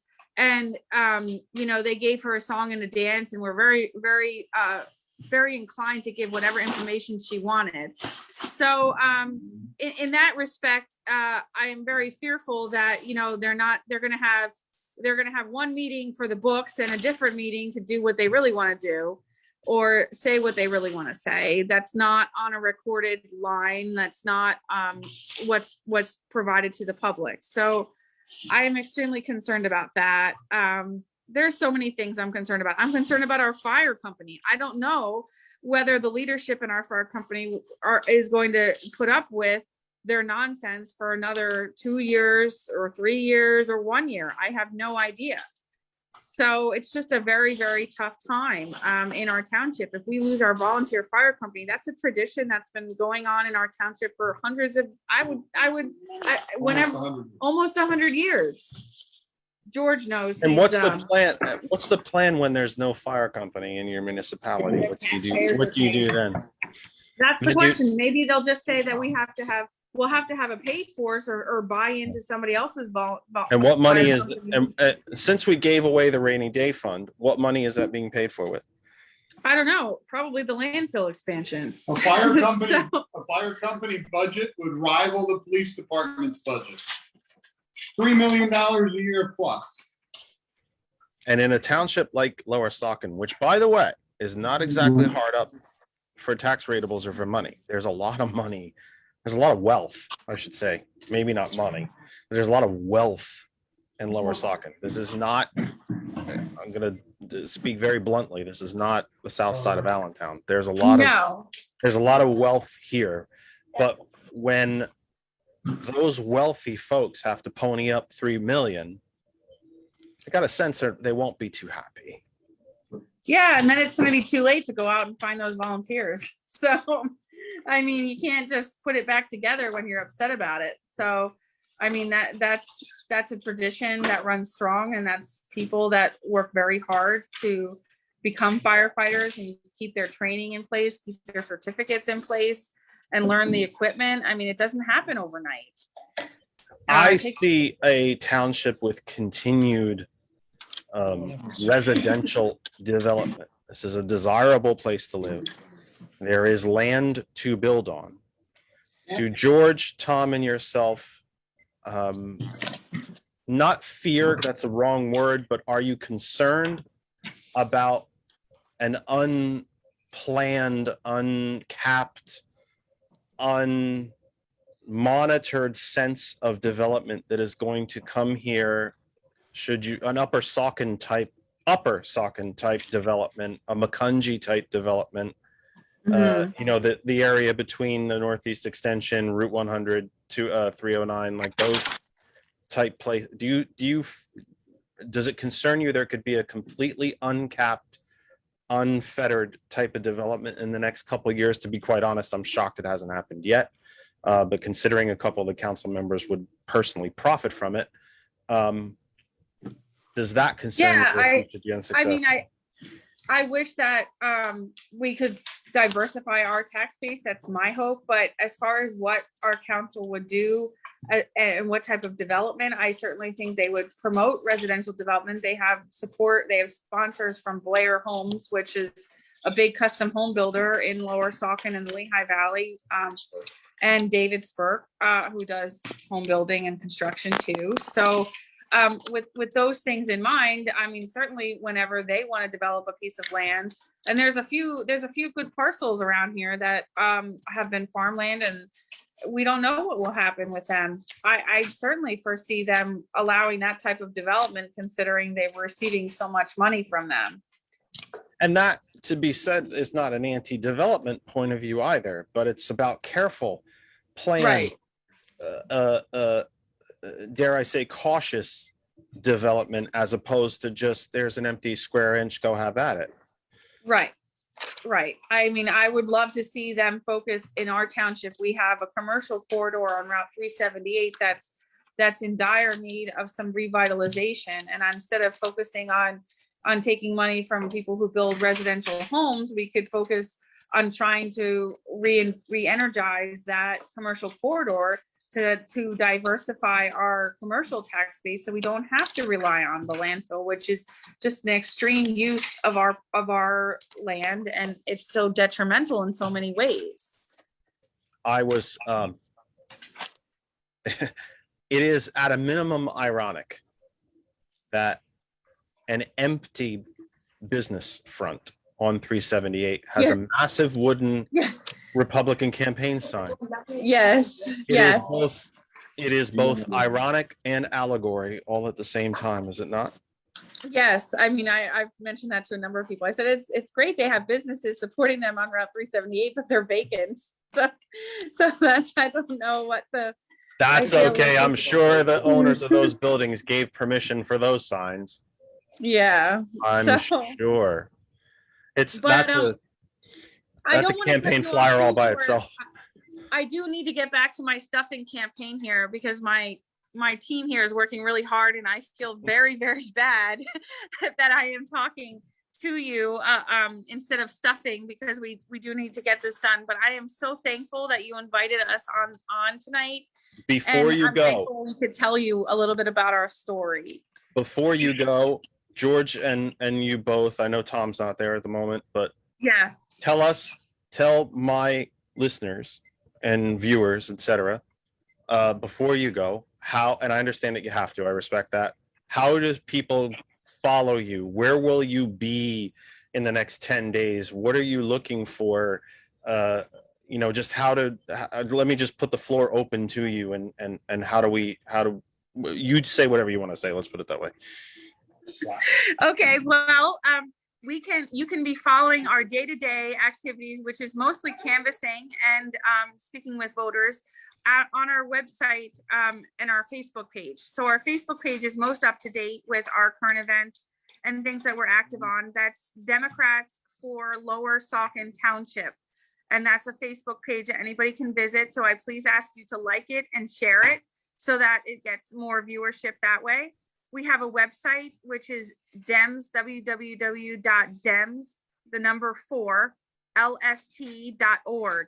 And that is our website where you can read about each candidate, look at some of the things that we stand for on our platform, and you can also donate to us that way. We do accept online donations, and any donation amount certainly helps us fund everything that we are doing right now. We are in the midst of doing, even though we can't really mail anything out after Monday to make sure it doesn't get, to make sure it gets to the voter in time. We do have a team that's doing lit drops and things like that. So every dollar that's given to us is used to print. It's used to do labels. It's used to do all of those things so that we can make sure that we can counteract or either, or be proactive in sending our message out to our voters. So And I welcome suspect by the everybody end to of this, you will have been outspent about 10-1. And you know what? We're absolutely proud of that because, like I said, what we're doing is the most meaningful thing that we can do. And I think it'll be an extremely close election. And I will be proud that we did everything that we could do to bring some transparency and leadership to Lower Saucon Township. Let's also state for the record, if somebody didn't have a hell of a lot of money to make on this, you wouldn't be outspent 10-1. That's right. That's right. George, you want to say anything? I'll flip the camera around so they see you. It's more than 10-1. It's like 15-1 right now. We may not have their money. We may not have their big corporate financial backing there, but we have heart. And we have what it takes to do what's right and to do what's best for Lower Saucon Township, its visitors, its residents, and this community. And that's what matters. Yes, sir. I agree. Biased crowd here, preaching to the choir. My only point is, like I said, if there wasn't the best investment in the country right now is a politician. It's the best investment in the country. And they wouldn't spend that money if they didn't think they were going to get something for it. And they've already delivered and they're going to keep delivering. So that's why I raised that. But I know that you guys have to go. I want to thank you for a few minutes. And I beg you all, as I told everybody else, first off, we will follow your race. I want you to come back and tell us how you did. And please stay safe out there. We will. And we will definitely be on after the November 2nd election to tell you about our win. Sounds good. Fair enough. All right. Thank you all. I appreciate you. Bye-bye. Marianne, there's a lot of money. We do have a caller. It's Randall. I'm going to get to you in a second. Randall, don't disappear. Marianne, there's been a lot of money spent in the county council race up there by all parties and all the candidates. Would you, generally speaking, agree with the point of view that I just laid out, that there certain candidates would not be getting the piles of money that they are getting to spend if the people giving them those piles of money weren't expecting something in return? I absolutely agree.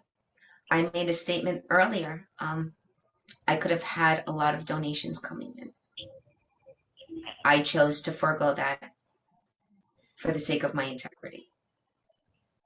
Yes. Marianne is money should not buy you a seat at the table. What Marianne's saying, folks, is if she would just play ball, they'll buy her the ball field. It's been said I'm not a team player. It's been said that I will not toe the line. But what team? I'm sorry. What team, Marianne? Guess what line? That's the important part. That's the team of the status quo. Toe the line. You have to play this game. You're in this game. You have to play this game. See, that's what I'm trying to get at. What? Right. I didn't enter this arena to play a game. I entered this arena to make real change. That team is not you and me. It's not the 99%. It's not the folks on the street who work 60 hours in one job or 80 hours in one job or 3 jobs and still can't get by. It's a whole different team. It's not the same. That's the team I'm playing for. That's the team I'm playing for. Team people. I however you want to phrase it, Jeff. But that is the only reason I am running for Luzerne County Council, because of the people. And let's just say too, even though that we made very clear, one county council person out of 11 in one county out of 67 in one state out of 50, you're not going to redefine abortion policy. No. But Luzerne County does have, you gave me the amount of money a couple of days ago and I'm forgetting it. I want to say it's in the $9.8 million range of American Rescue Plan money I think to it decide, was or was it more than that? 112.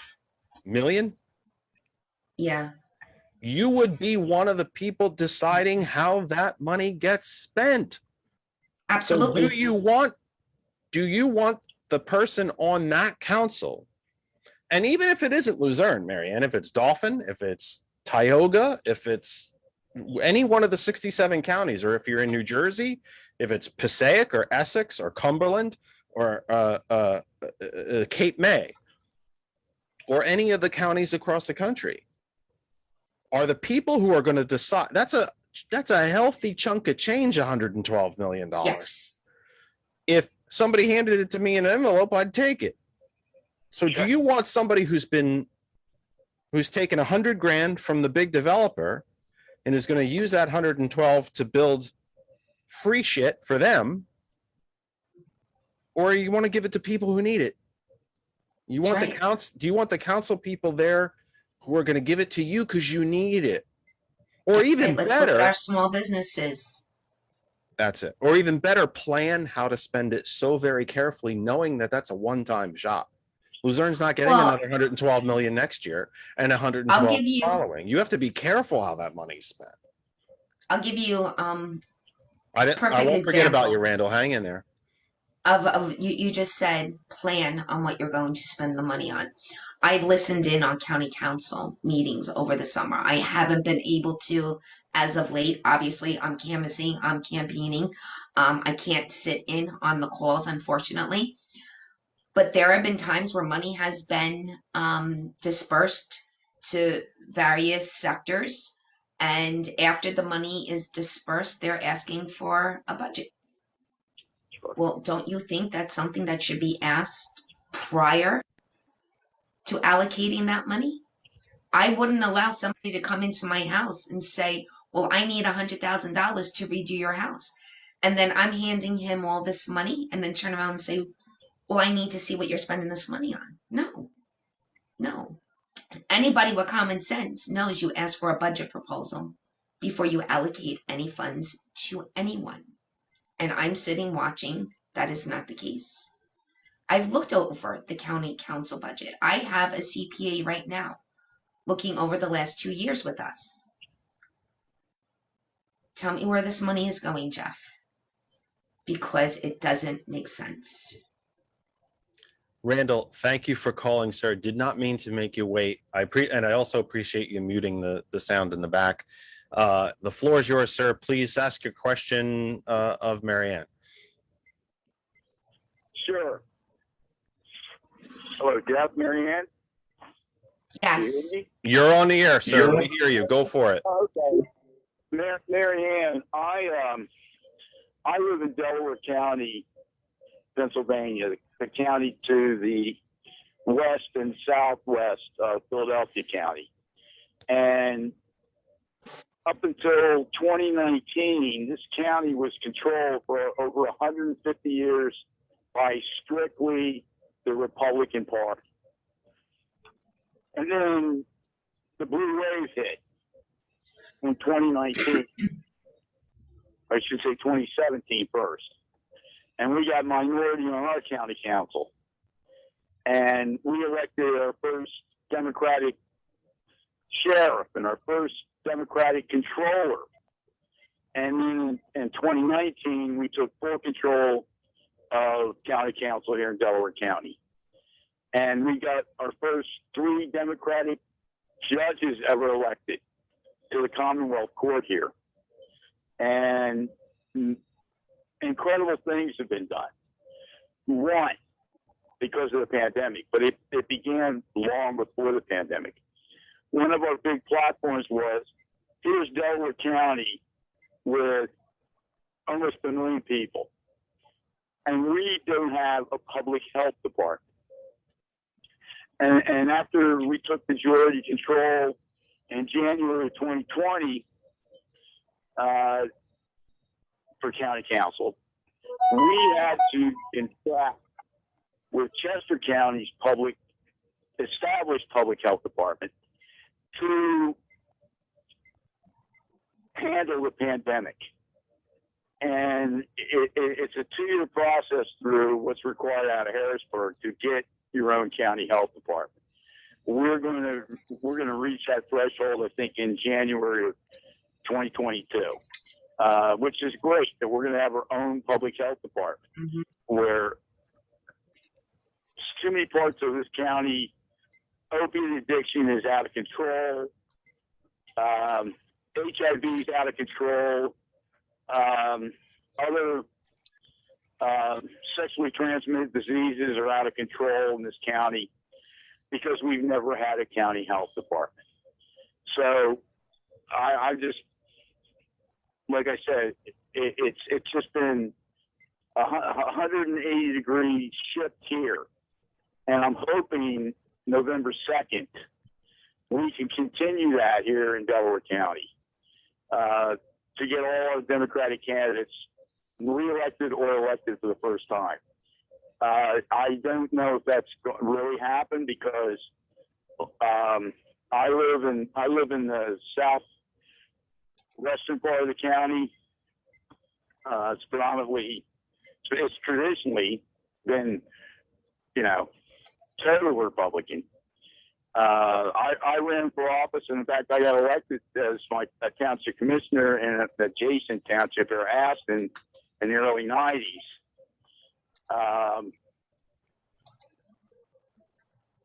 I'm just afraid we're not going to get enough Democratic voters to get out because it only takes, only a minority votes in an off-year election, even a general election. And I know the Republicans, what we've done, we've gone to transparency. They did away with contracts the Republicans had with no bidding. And the list is endlessly of how transparent our county has become to taxpayers' money. And I don't want to lose that. So, yeah, I'm working as hard as I can down here to get our Democratic candidates elected. Thank you, Mary Ann. Thank you. Thank you for all that you're doing down there. And I understand your plight. I think throughout Pennsylvania, we are actively working to make sure more Democratic candidates are elected on November 2nd, because we know how crucial it is to do everything we can to save our democracy. By the way, excuse me, I'm sorry. By the way, Mary Ann, I'm 69 years old, and I have a lot of underlying health conditions. So I obviously made a choice to do a mail-in ballot again. And my ballot was filled out. It went in a ballot drop box in my borough. I live in a borough now, Brookhaven, borough in Delaware County. It went in the drop box last Tuesday. I got it in the mail last Tuesday and filled it out, and boom. So I voted already. And I voted straight Democrat. And I don't know how it is up there, but I think every county is going to have an A and a B ballot to fill out. And that's the B ballot is for judges' retention. I don't know how it is there. I don't know how it is where you are, Jeff. But all the retention, starting with Commonwealth Court up to the Supreme Court, all the yes or no retention votes for judges, at least here, are all Republicans. So I voted across the board on my ballot B, no, no, no, no. And I think a lot of folks are unaware of the judges' retention votes on their ballots across the Commonwealth. And I have to be honest and be fair and a little self-critical. We have not spent time on it.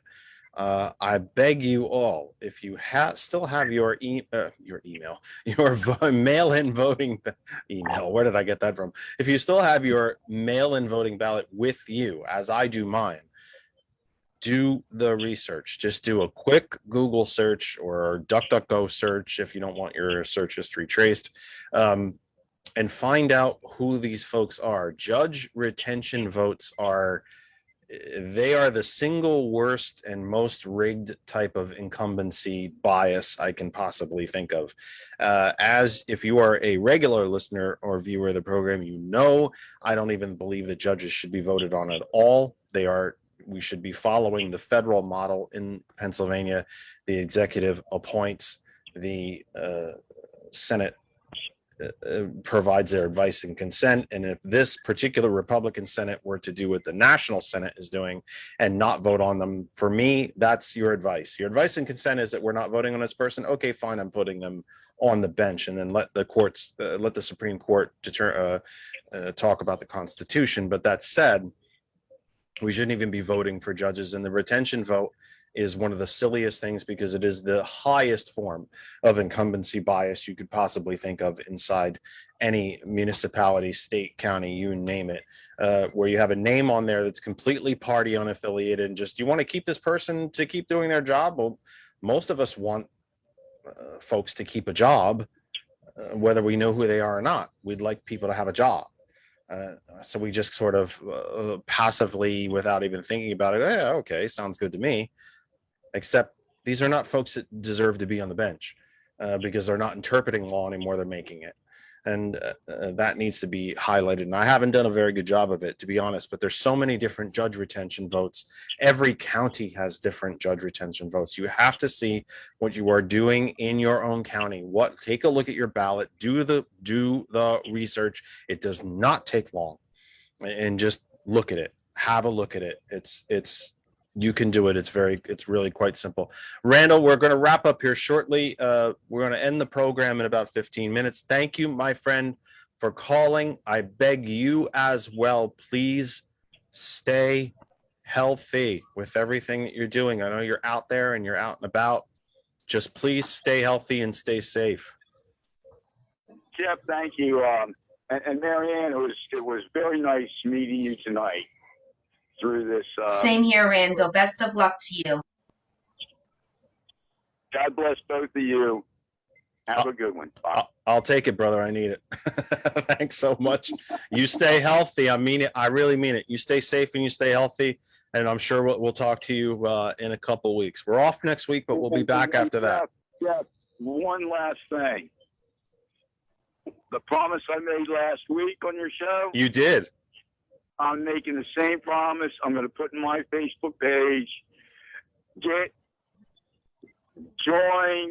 the other side of information on Facebook. I'm gonna do it again this week, bro. I promise. Okay? We're getting close.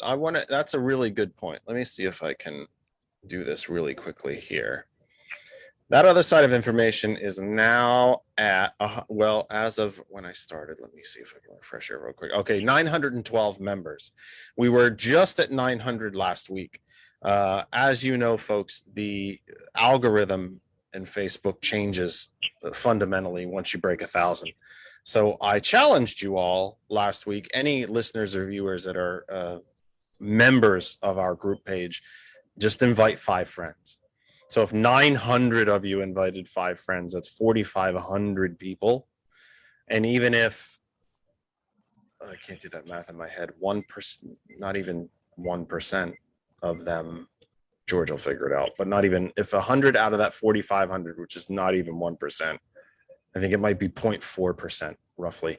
If they agreed and joined the club, we would break 1,000, and that would, the group page is what I meant to say. I guess it's not really a club. If it is, it's not a fancy country club, I can tell you that.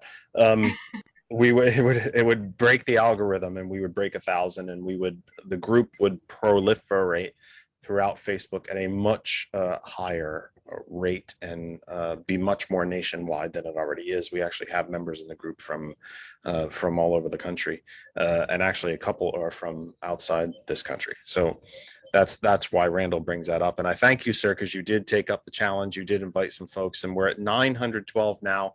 We really want to break 1,000. I'm going to set the goal up before the end of the calendar year. For the end of 2021, we want to break 1,000.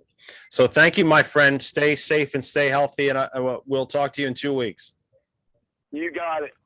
Happy Halloween next week. I'm on detail to give out the candy to the kids. That's what we're going to do. That's what Kristen and I are going to sit in the front stoop and see who shows up. And if they don't show up, I'm going to eat it. Okay. All right. Take care, sir. Bye bye. Marianne, there's about 20 minutes left, or 20 minutes. There's about 10 minutes left in the program. It's 8:20, which is where I got the 20 from.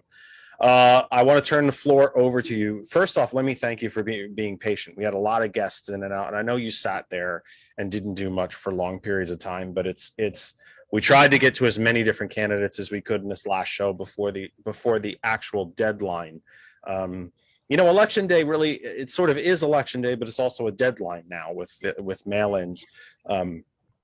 So this is our last live program before before the election deadline, I guess I should really call it. We should all really start looking at it that way. Is upon us. So that 8 said, days. yeah, it really is. It's in 10 days.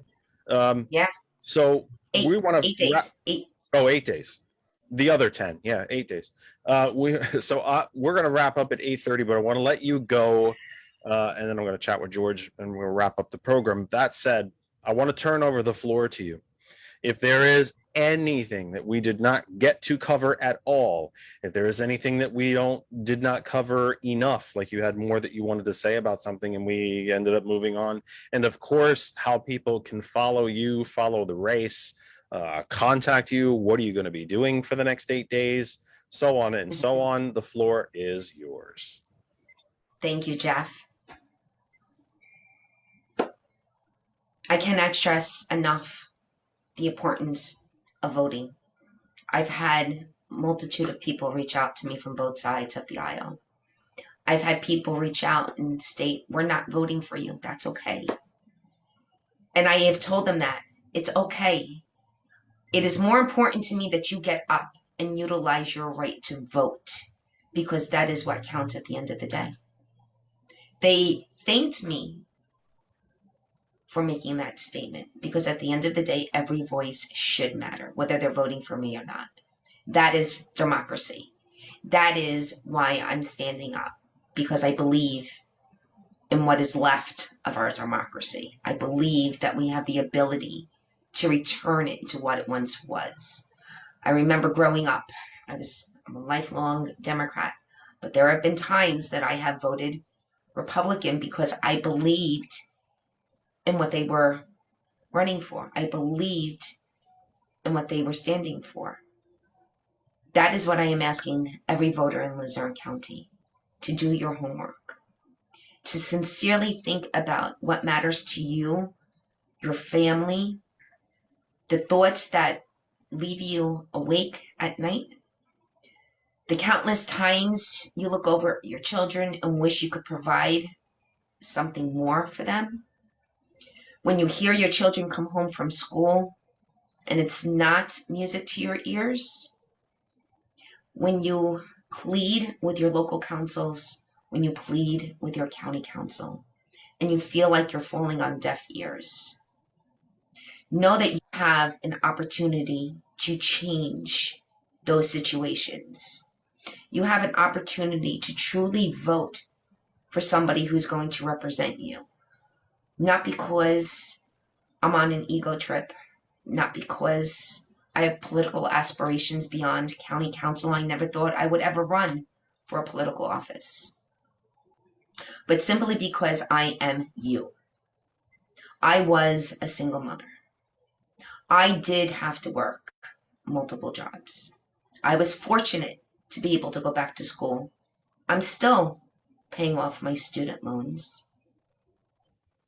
I understand what it's like not to be able to give your children everything that you want to be able to give them, but you could put your head down knowing that they have what they need for the most part.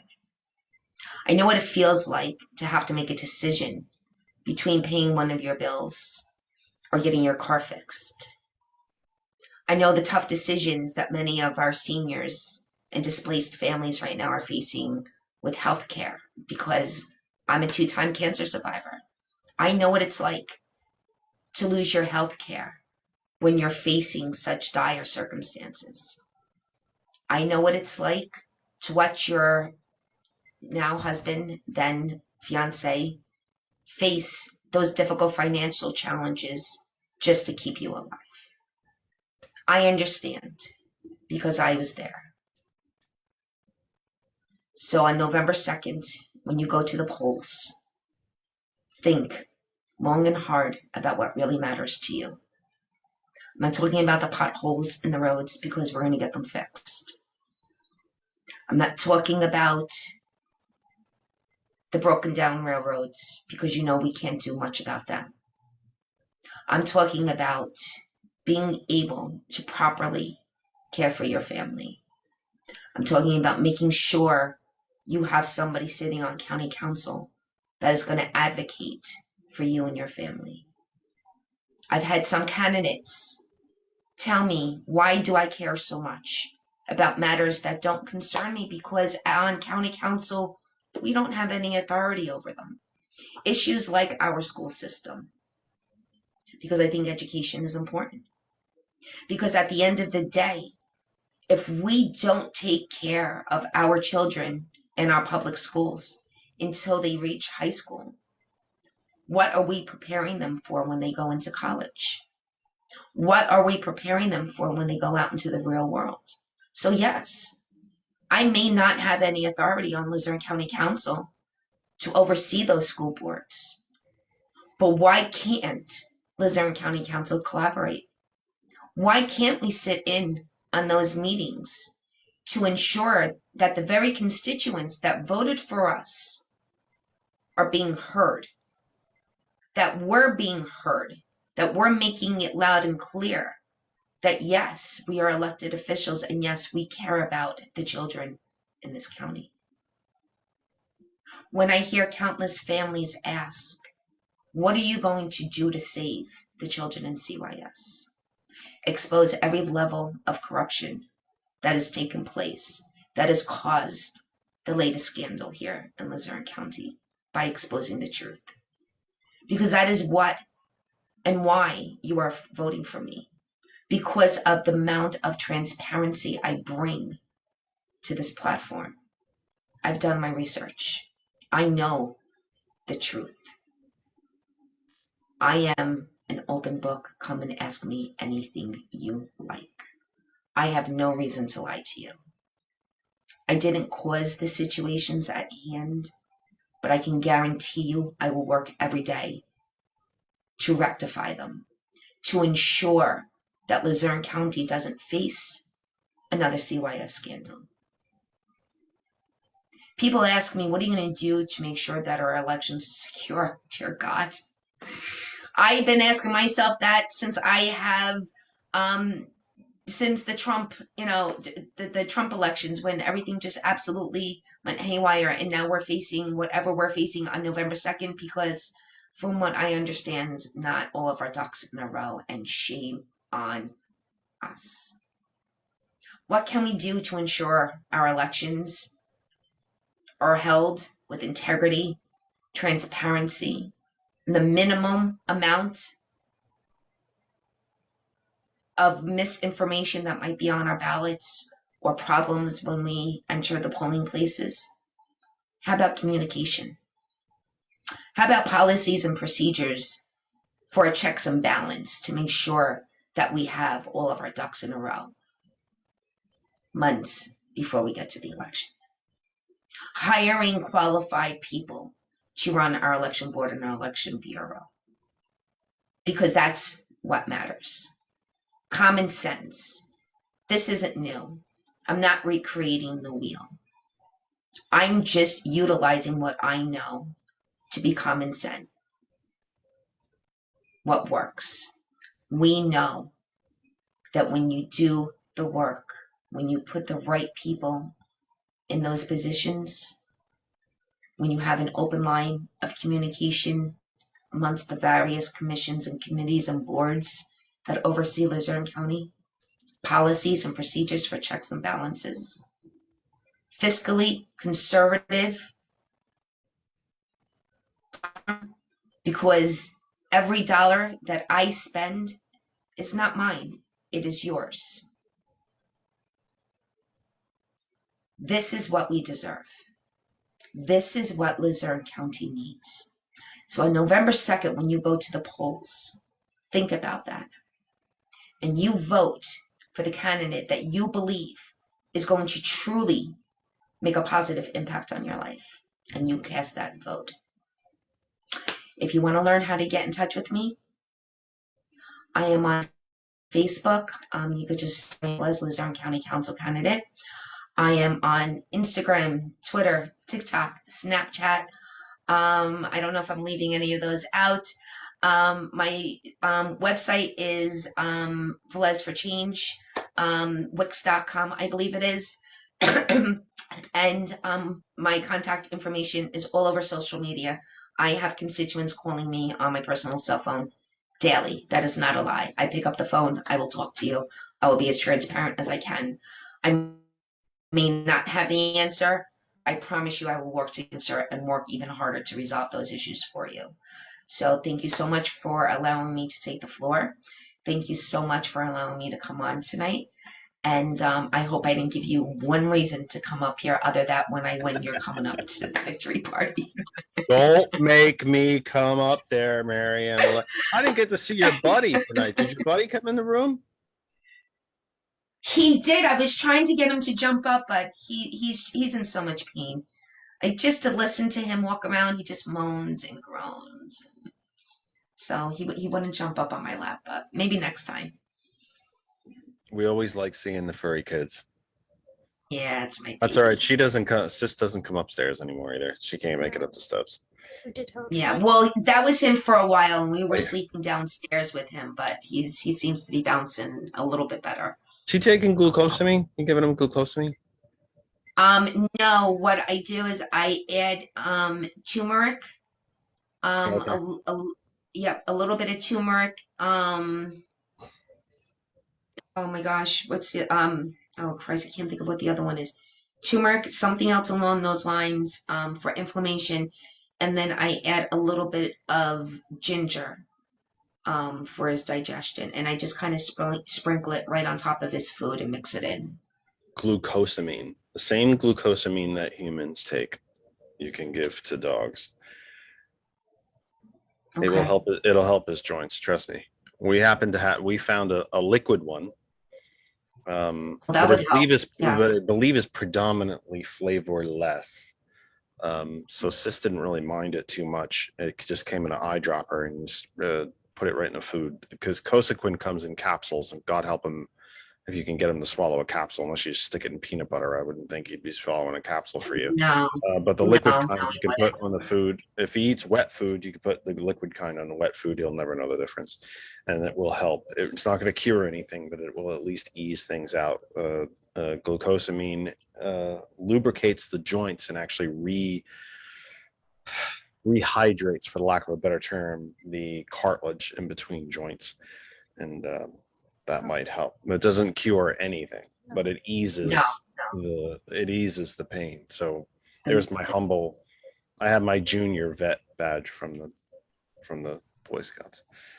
No, I have it from having 5 pets and from all of them having health problems. I have like a junior merit badge, but whatever. All right, so thank you for being here, Marianne. Again, I know you sat through some long periods of time, that you weren't particularly. No, it was fine. We had a lot of folks come in and out, and we wanted to get to everybody. So I appreciate your patience, and I will be speaking to you probably later in the week. But thank you for being here, and don't let this be the only time we see you. After you are elected to office, come back and see us. That's right.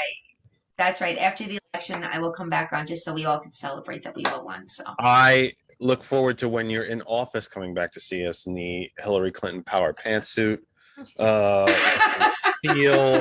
seal of the county in front of you, and And Marianne, what do you think of the? I have no comment on that. Okay, great. Thanks for visiting, Marianne. I'm being very careful and everything. Don't make me come up there, Marianne Veloz. Oh my God, what would I do without you? I swear.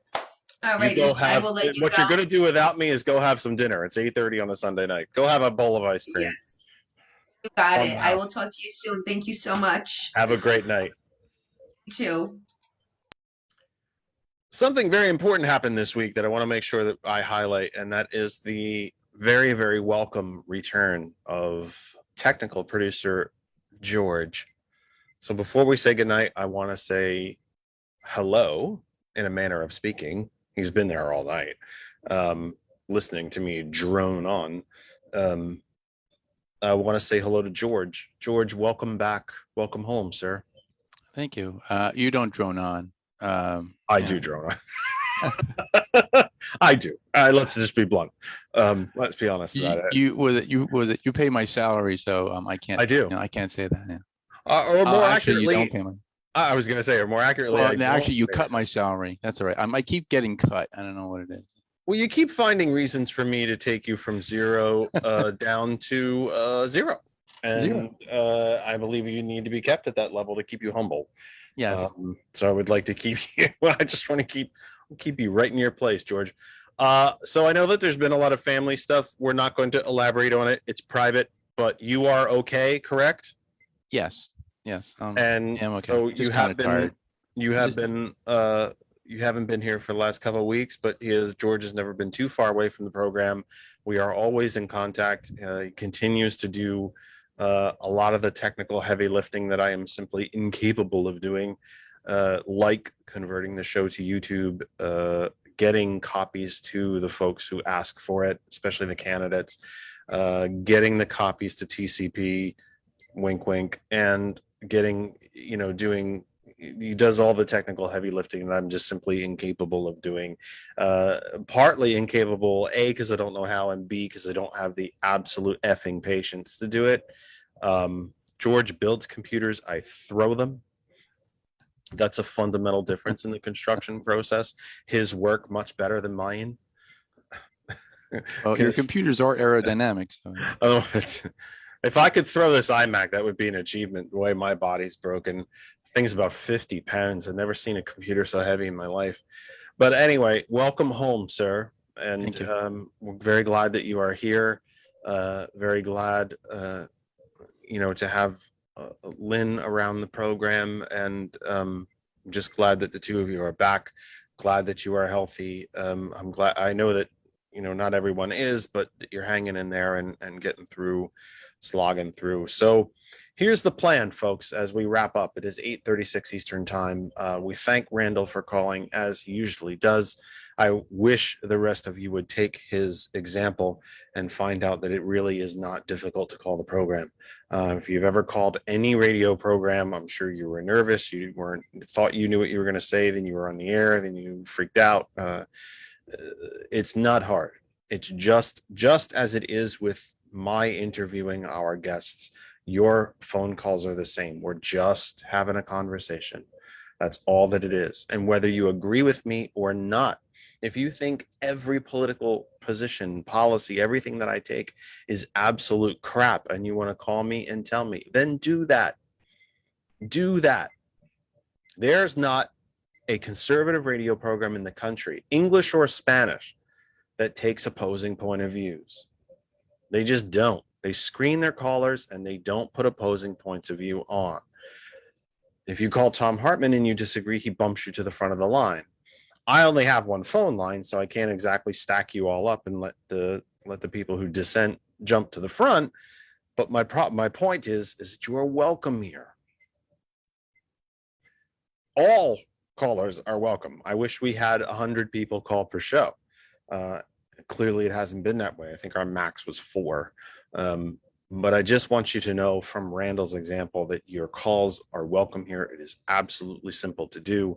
You dial us just like you would be calling mom or your brother or your sister or the kids away at college or your boss or whatever it might be, and just talk into the phone. It is super simple, and we want and continue to encourage you to do so. As for next week, we are currently not planning to be here. I may be doing a special episode during the week with another county commissioner candidate neighboring Lehigh County. I may be doing that, and any other candidates that I may not have gotten to, we might do that. It'll be probably Facebook only because I do not know if I can get to 101 scheduled programming all week. There's scheduled programming all week long on 101, and you should be listening to it. It really is a great outlet. I have to say, I'm honest in that the DJs at 101 have seem to have heard this, and they understand it and respect it. I have to say, not all the music is my particular cup of tea, but I am consistently always blown away at the talent that the DJs display. Simply because it isn't my favorite kind of music doesn't mean that I do not appreciate the genuine talent that they have. And they really, really do. They really do. It's not just me saying it because I am part of the Hot101.net family, and I am, and I'm very, very proud to be it. They are properly talented DJs, and I ask you, very humbly ask you to check them out. 101 is on 24/7, live and some recorded, but the schedule is right on the website page, hot101.net. Check them out.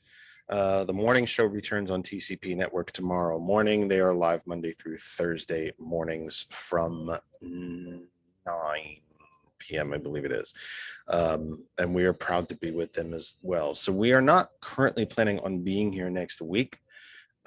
Obviously, I will send out show announcements if that should change, but we are currently not planning to be here. I plan to sit on my front stoop with Kristen and eat candy. She will hand it to children. I will eat it before they get here. So we have to go candy shopping this week, and we have to get something that I like Snickers or Reese's or peppermint patties, fish, Swedish fish.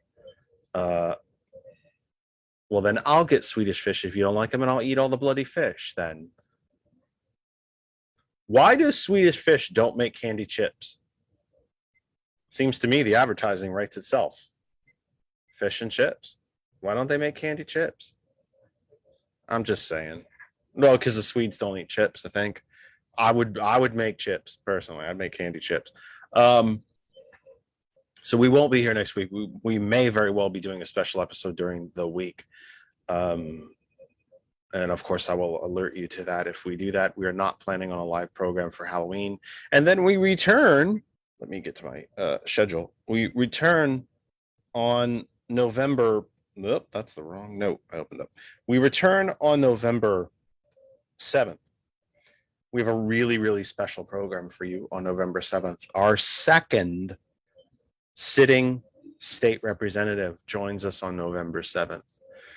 Representative Rick Krajewski joins us on November 7th, the Pennsylvania state representative, sitting office holder. We had Rep. Searcy earlier. He has been kind enough to tell folks that, you know what?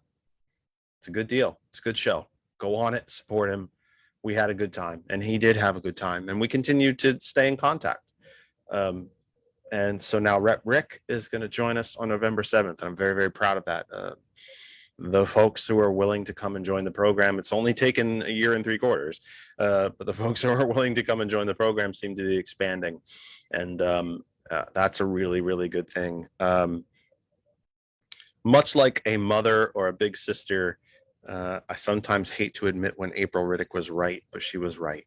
She said it's going to be really, really tough the first year, maybe even year and a half, and then it's going to grow and it's going to explode. Well, I wouldn't say we've exploded, but she's right. It is getting a tad bit easier. It's getting a tad bit easier to get guests. It's getting, Randall's calling regularly, and some other folks have taken the plunge and called. And so we're getting there. It's a humble little effort, us, but we're getting there. Again, if you are in the Commonwealth of Pennsylvania and you have a mail-in ballot, and I know that mail-ins were sent to every single registered voter in the state of New Jersey. That's how they do it now. They definitely did it in 2020. I want to say that they did it this year as well. I believe I have that correct. If you have a mail-in ballot, and tomorrow puts you 8 days, because obviously Sunday's over.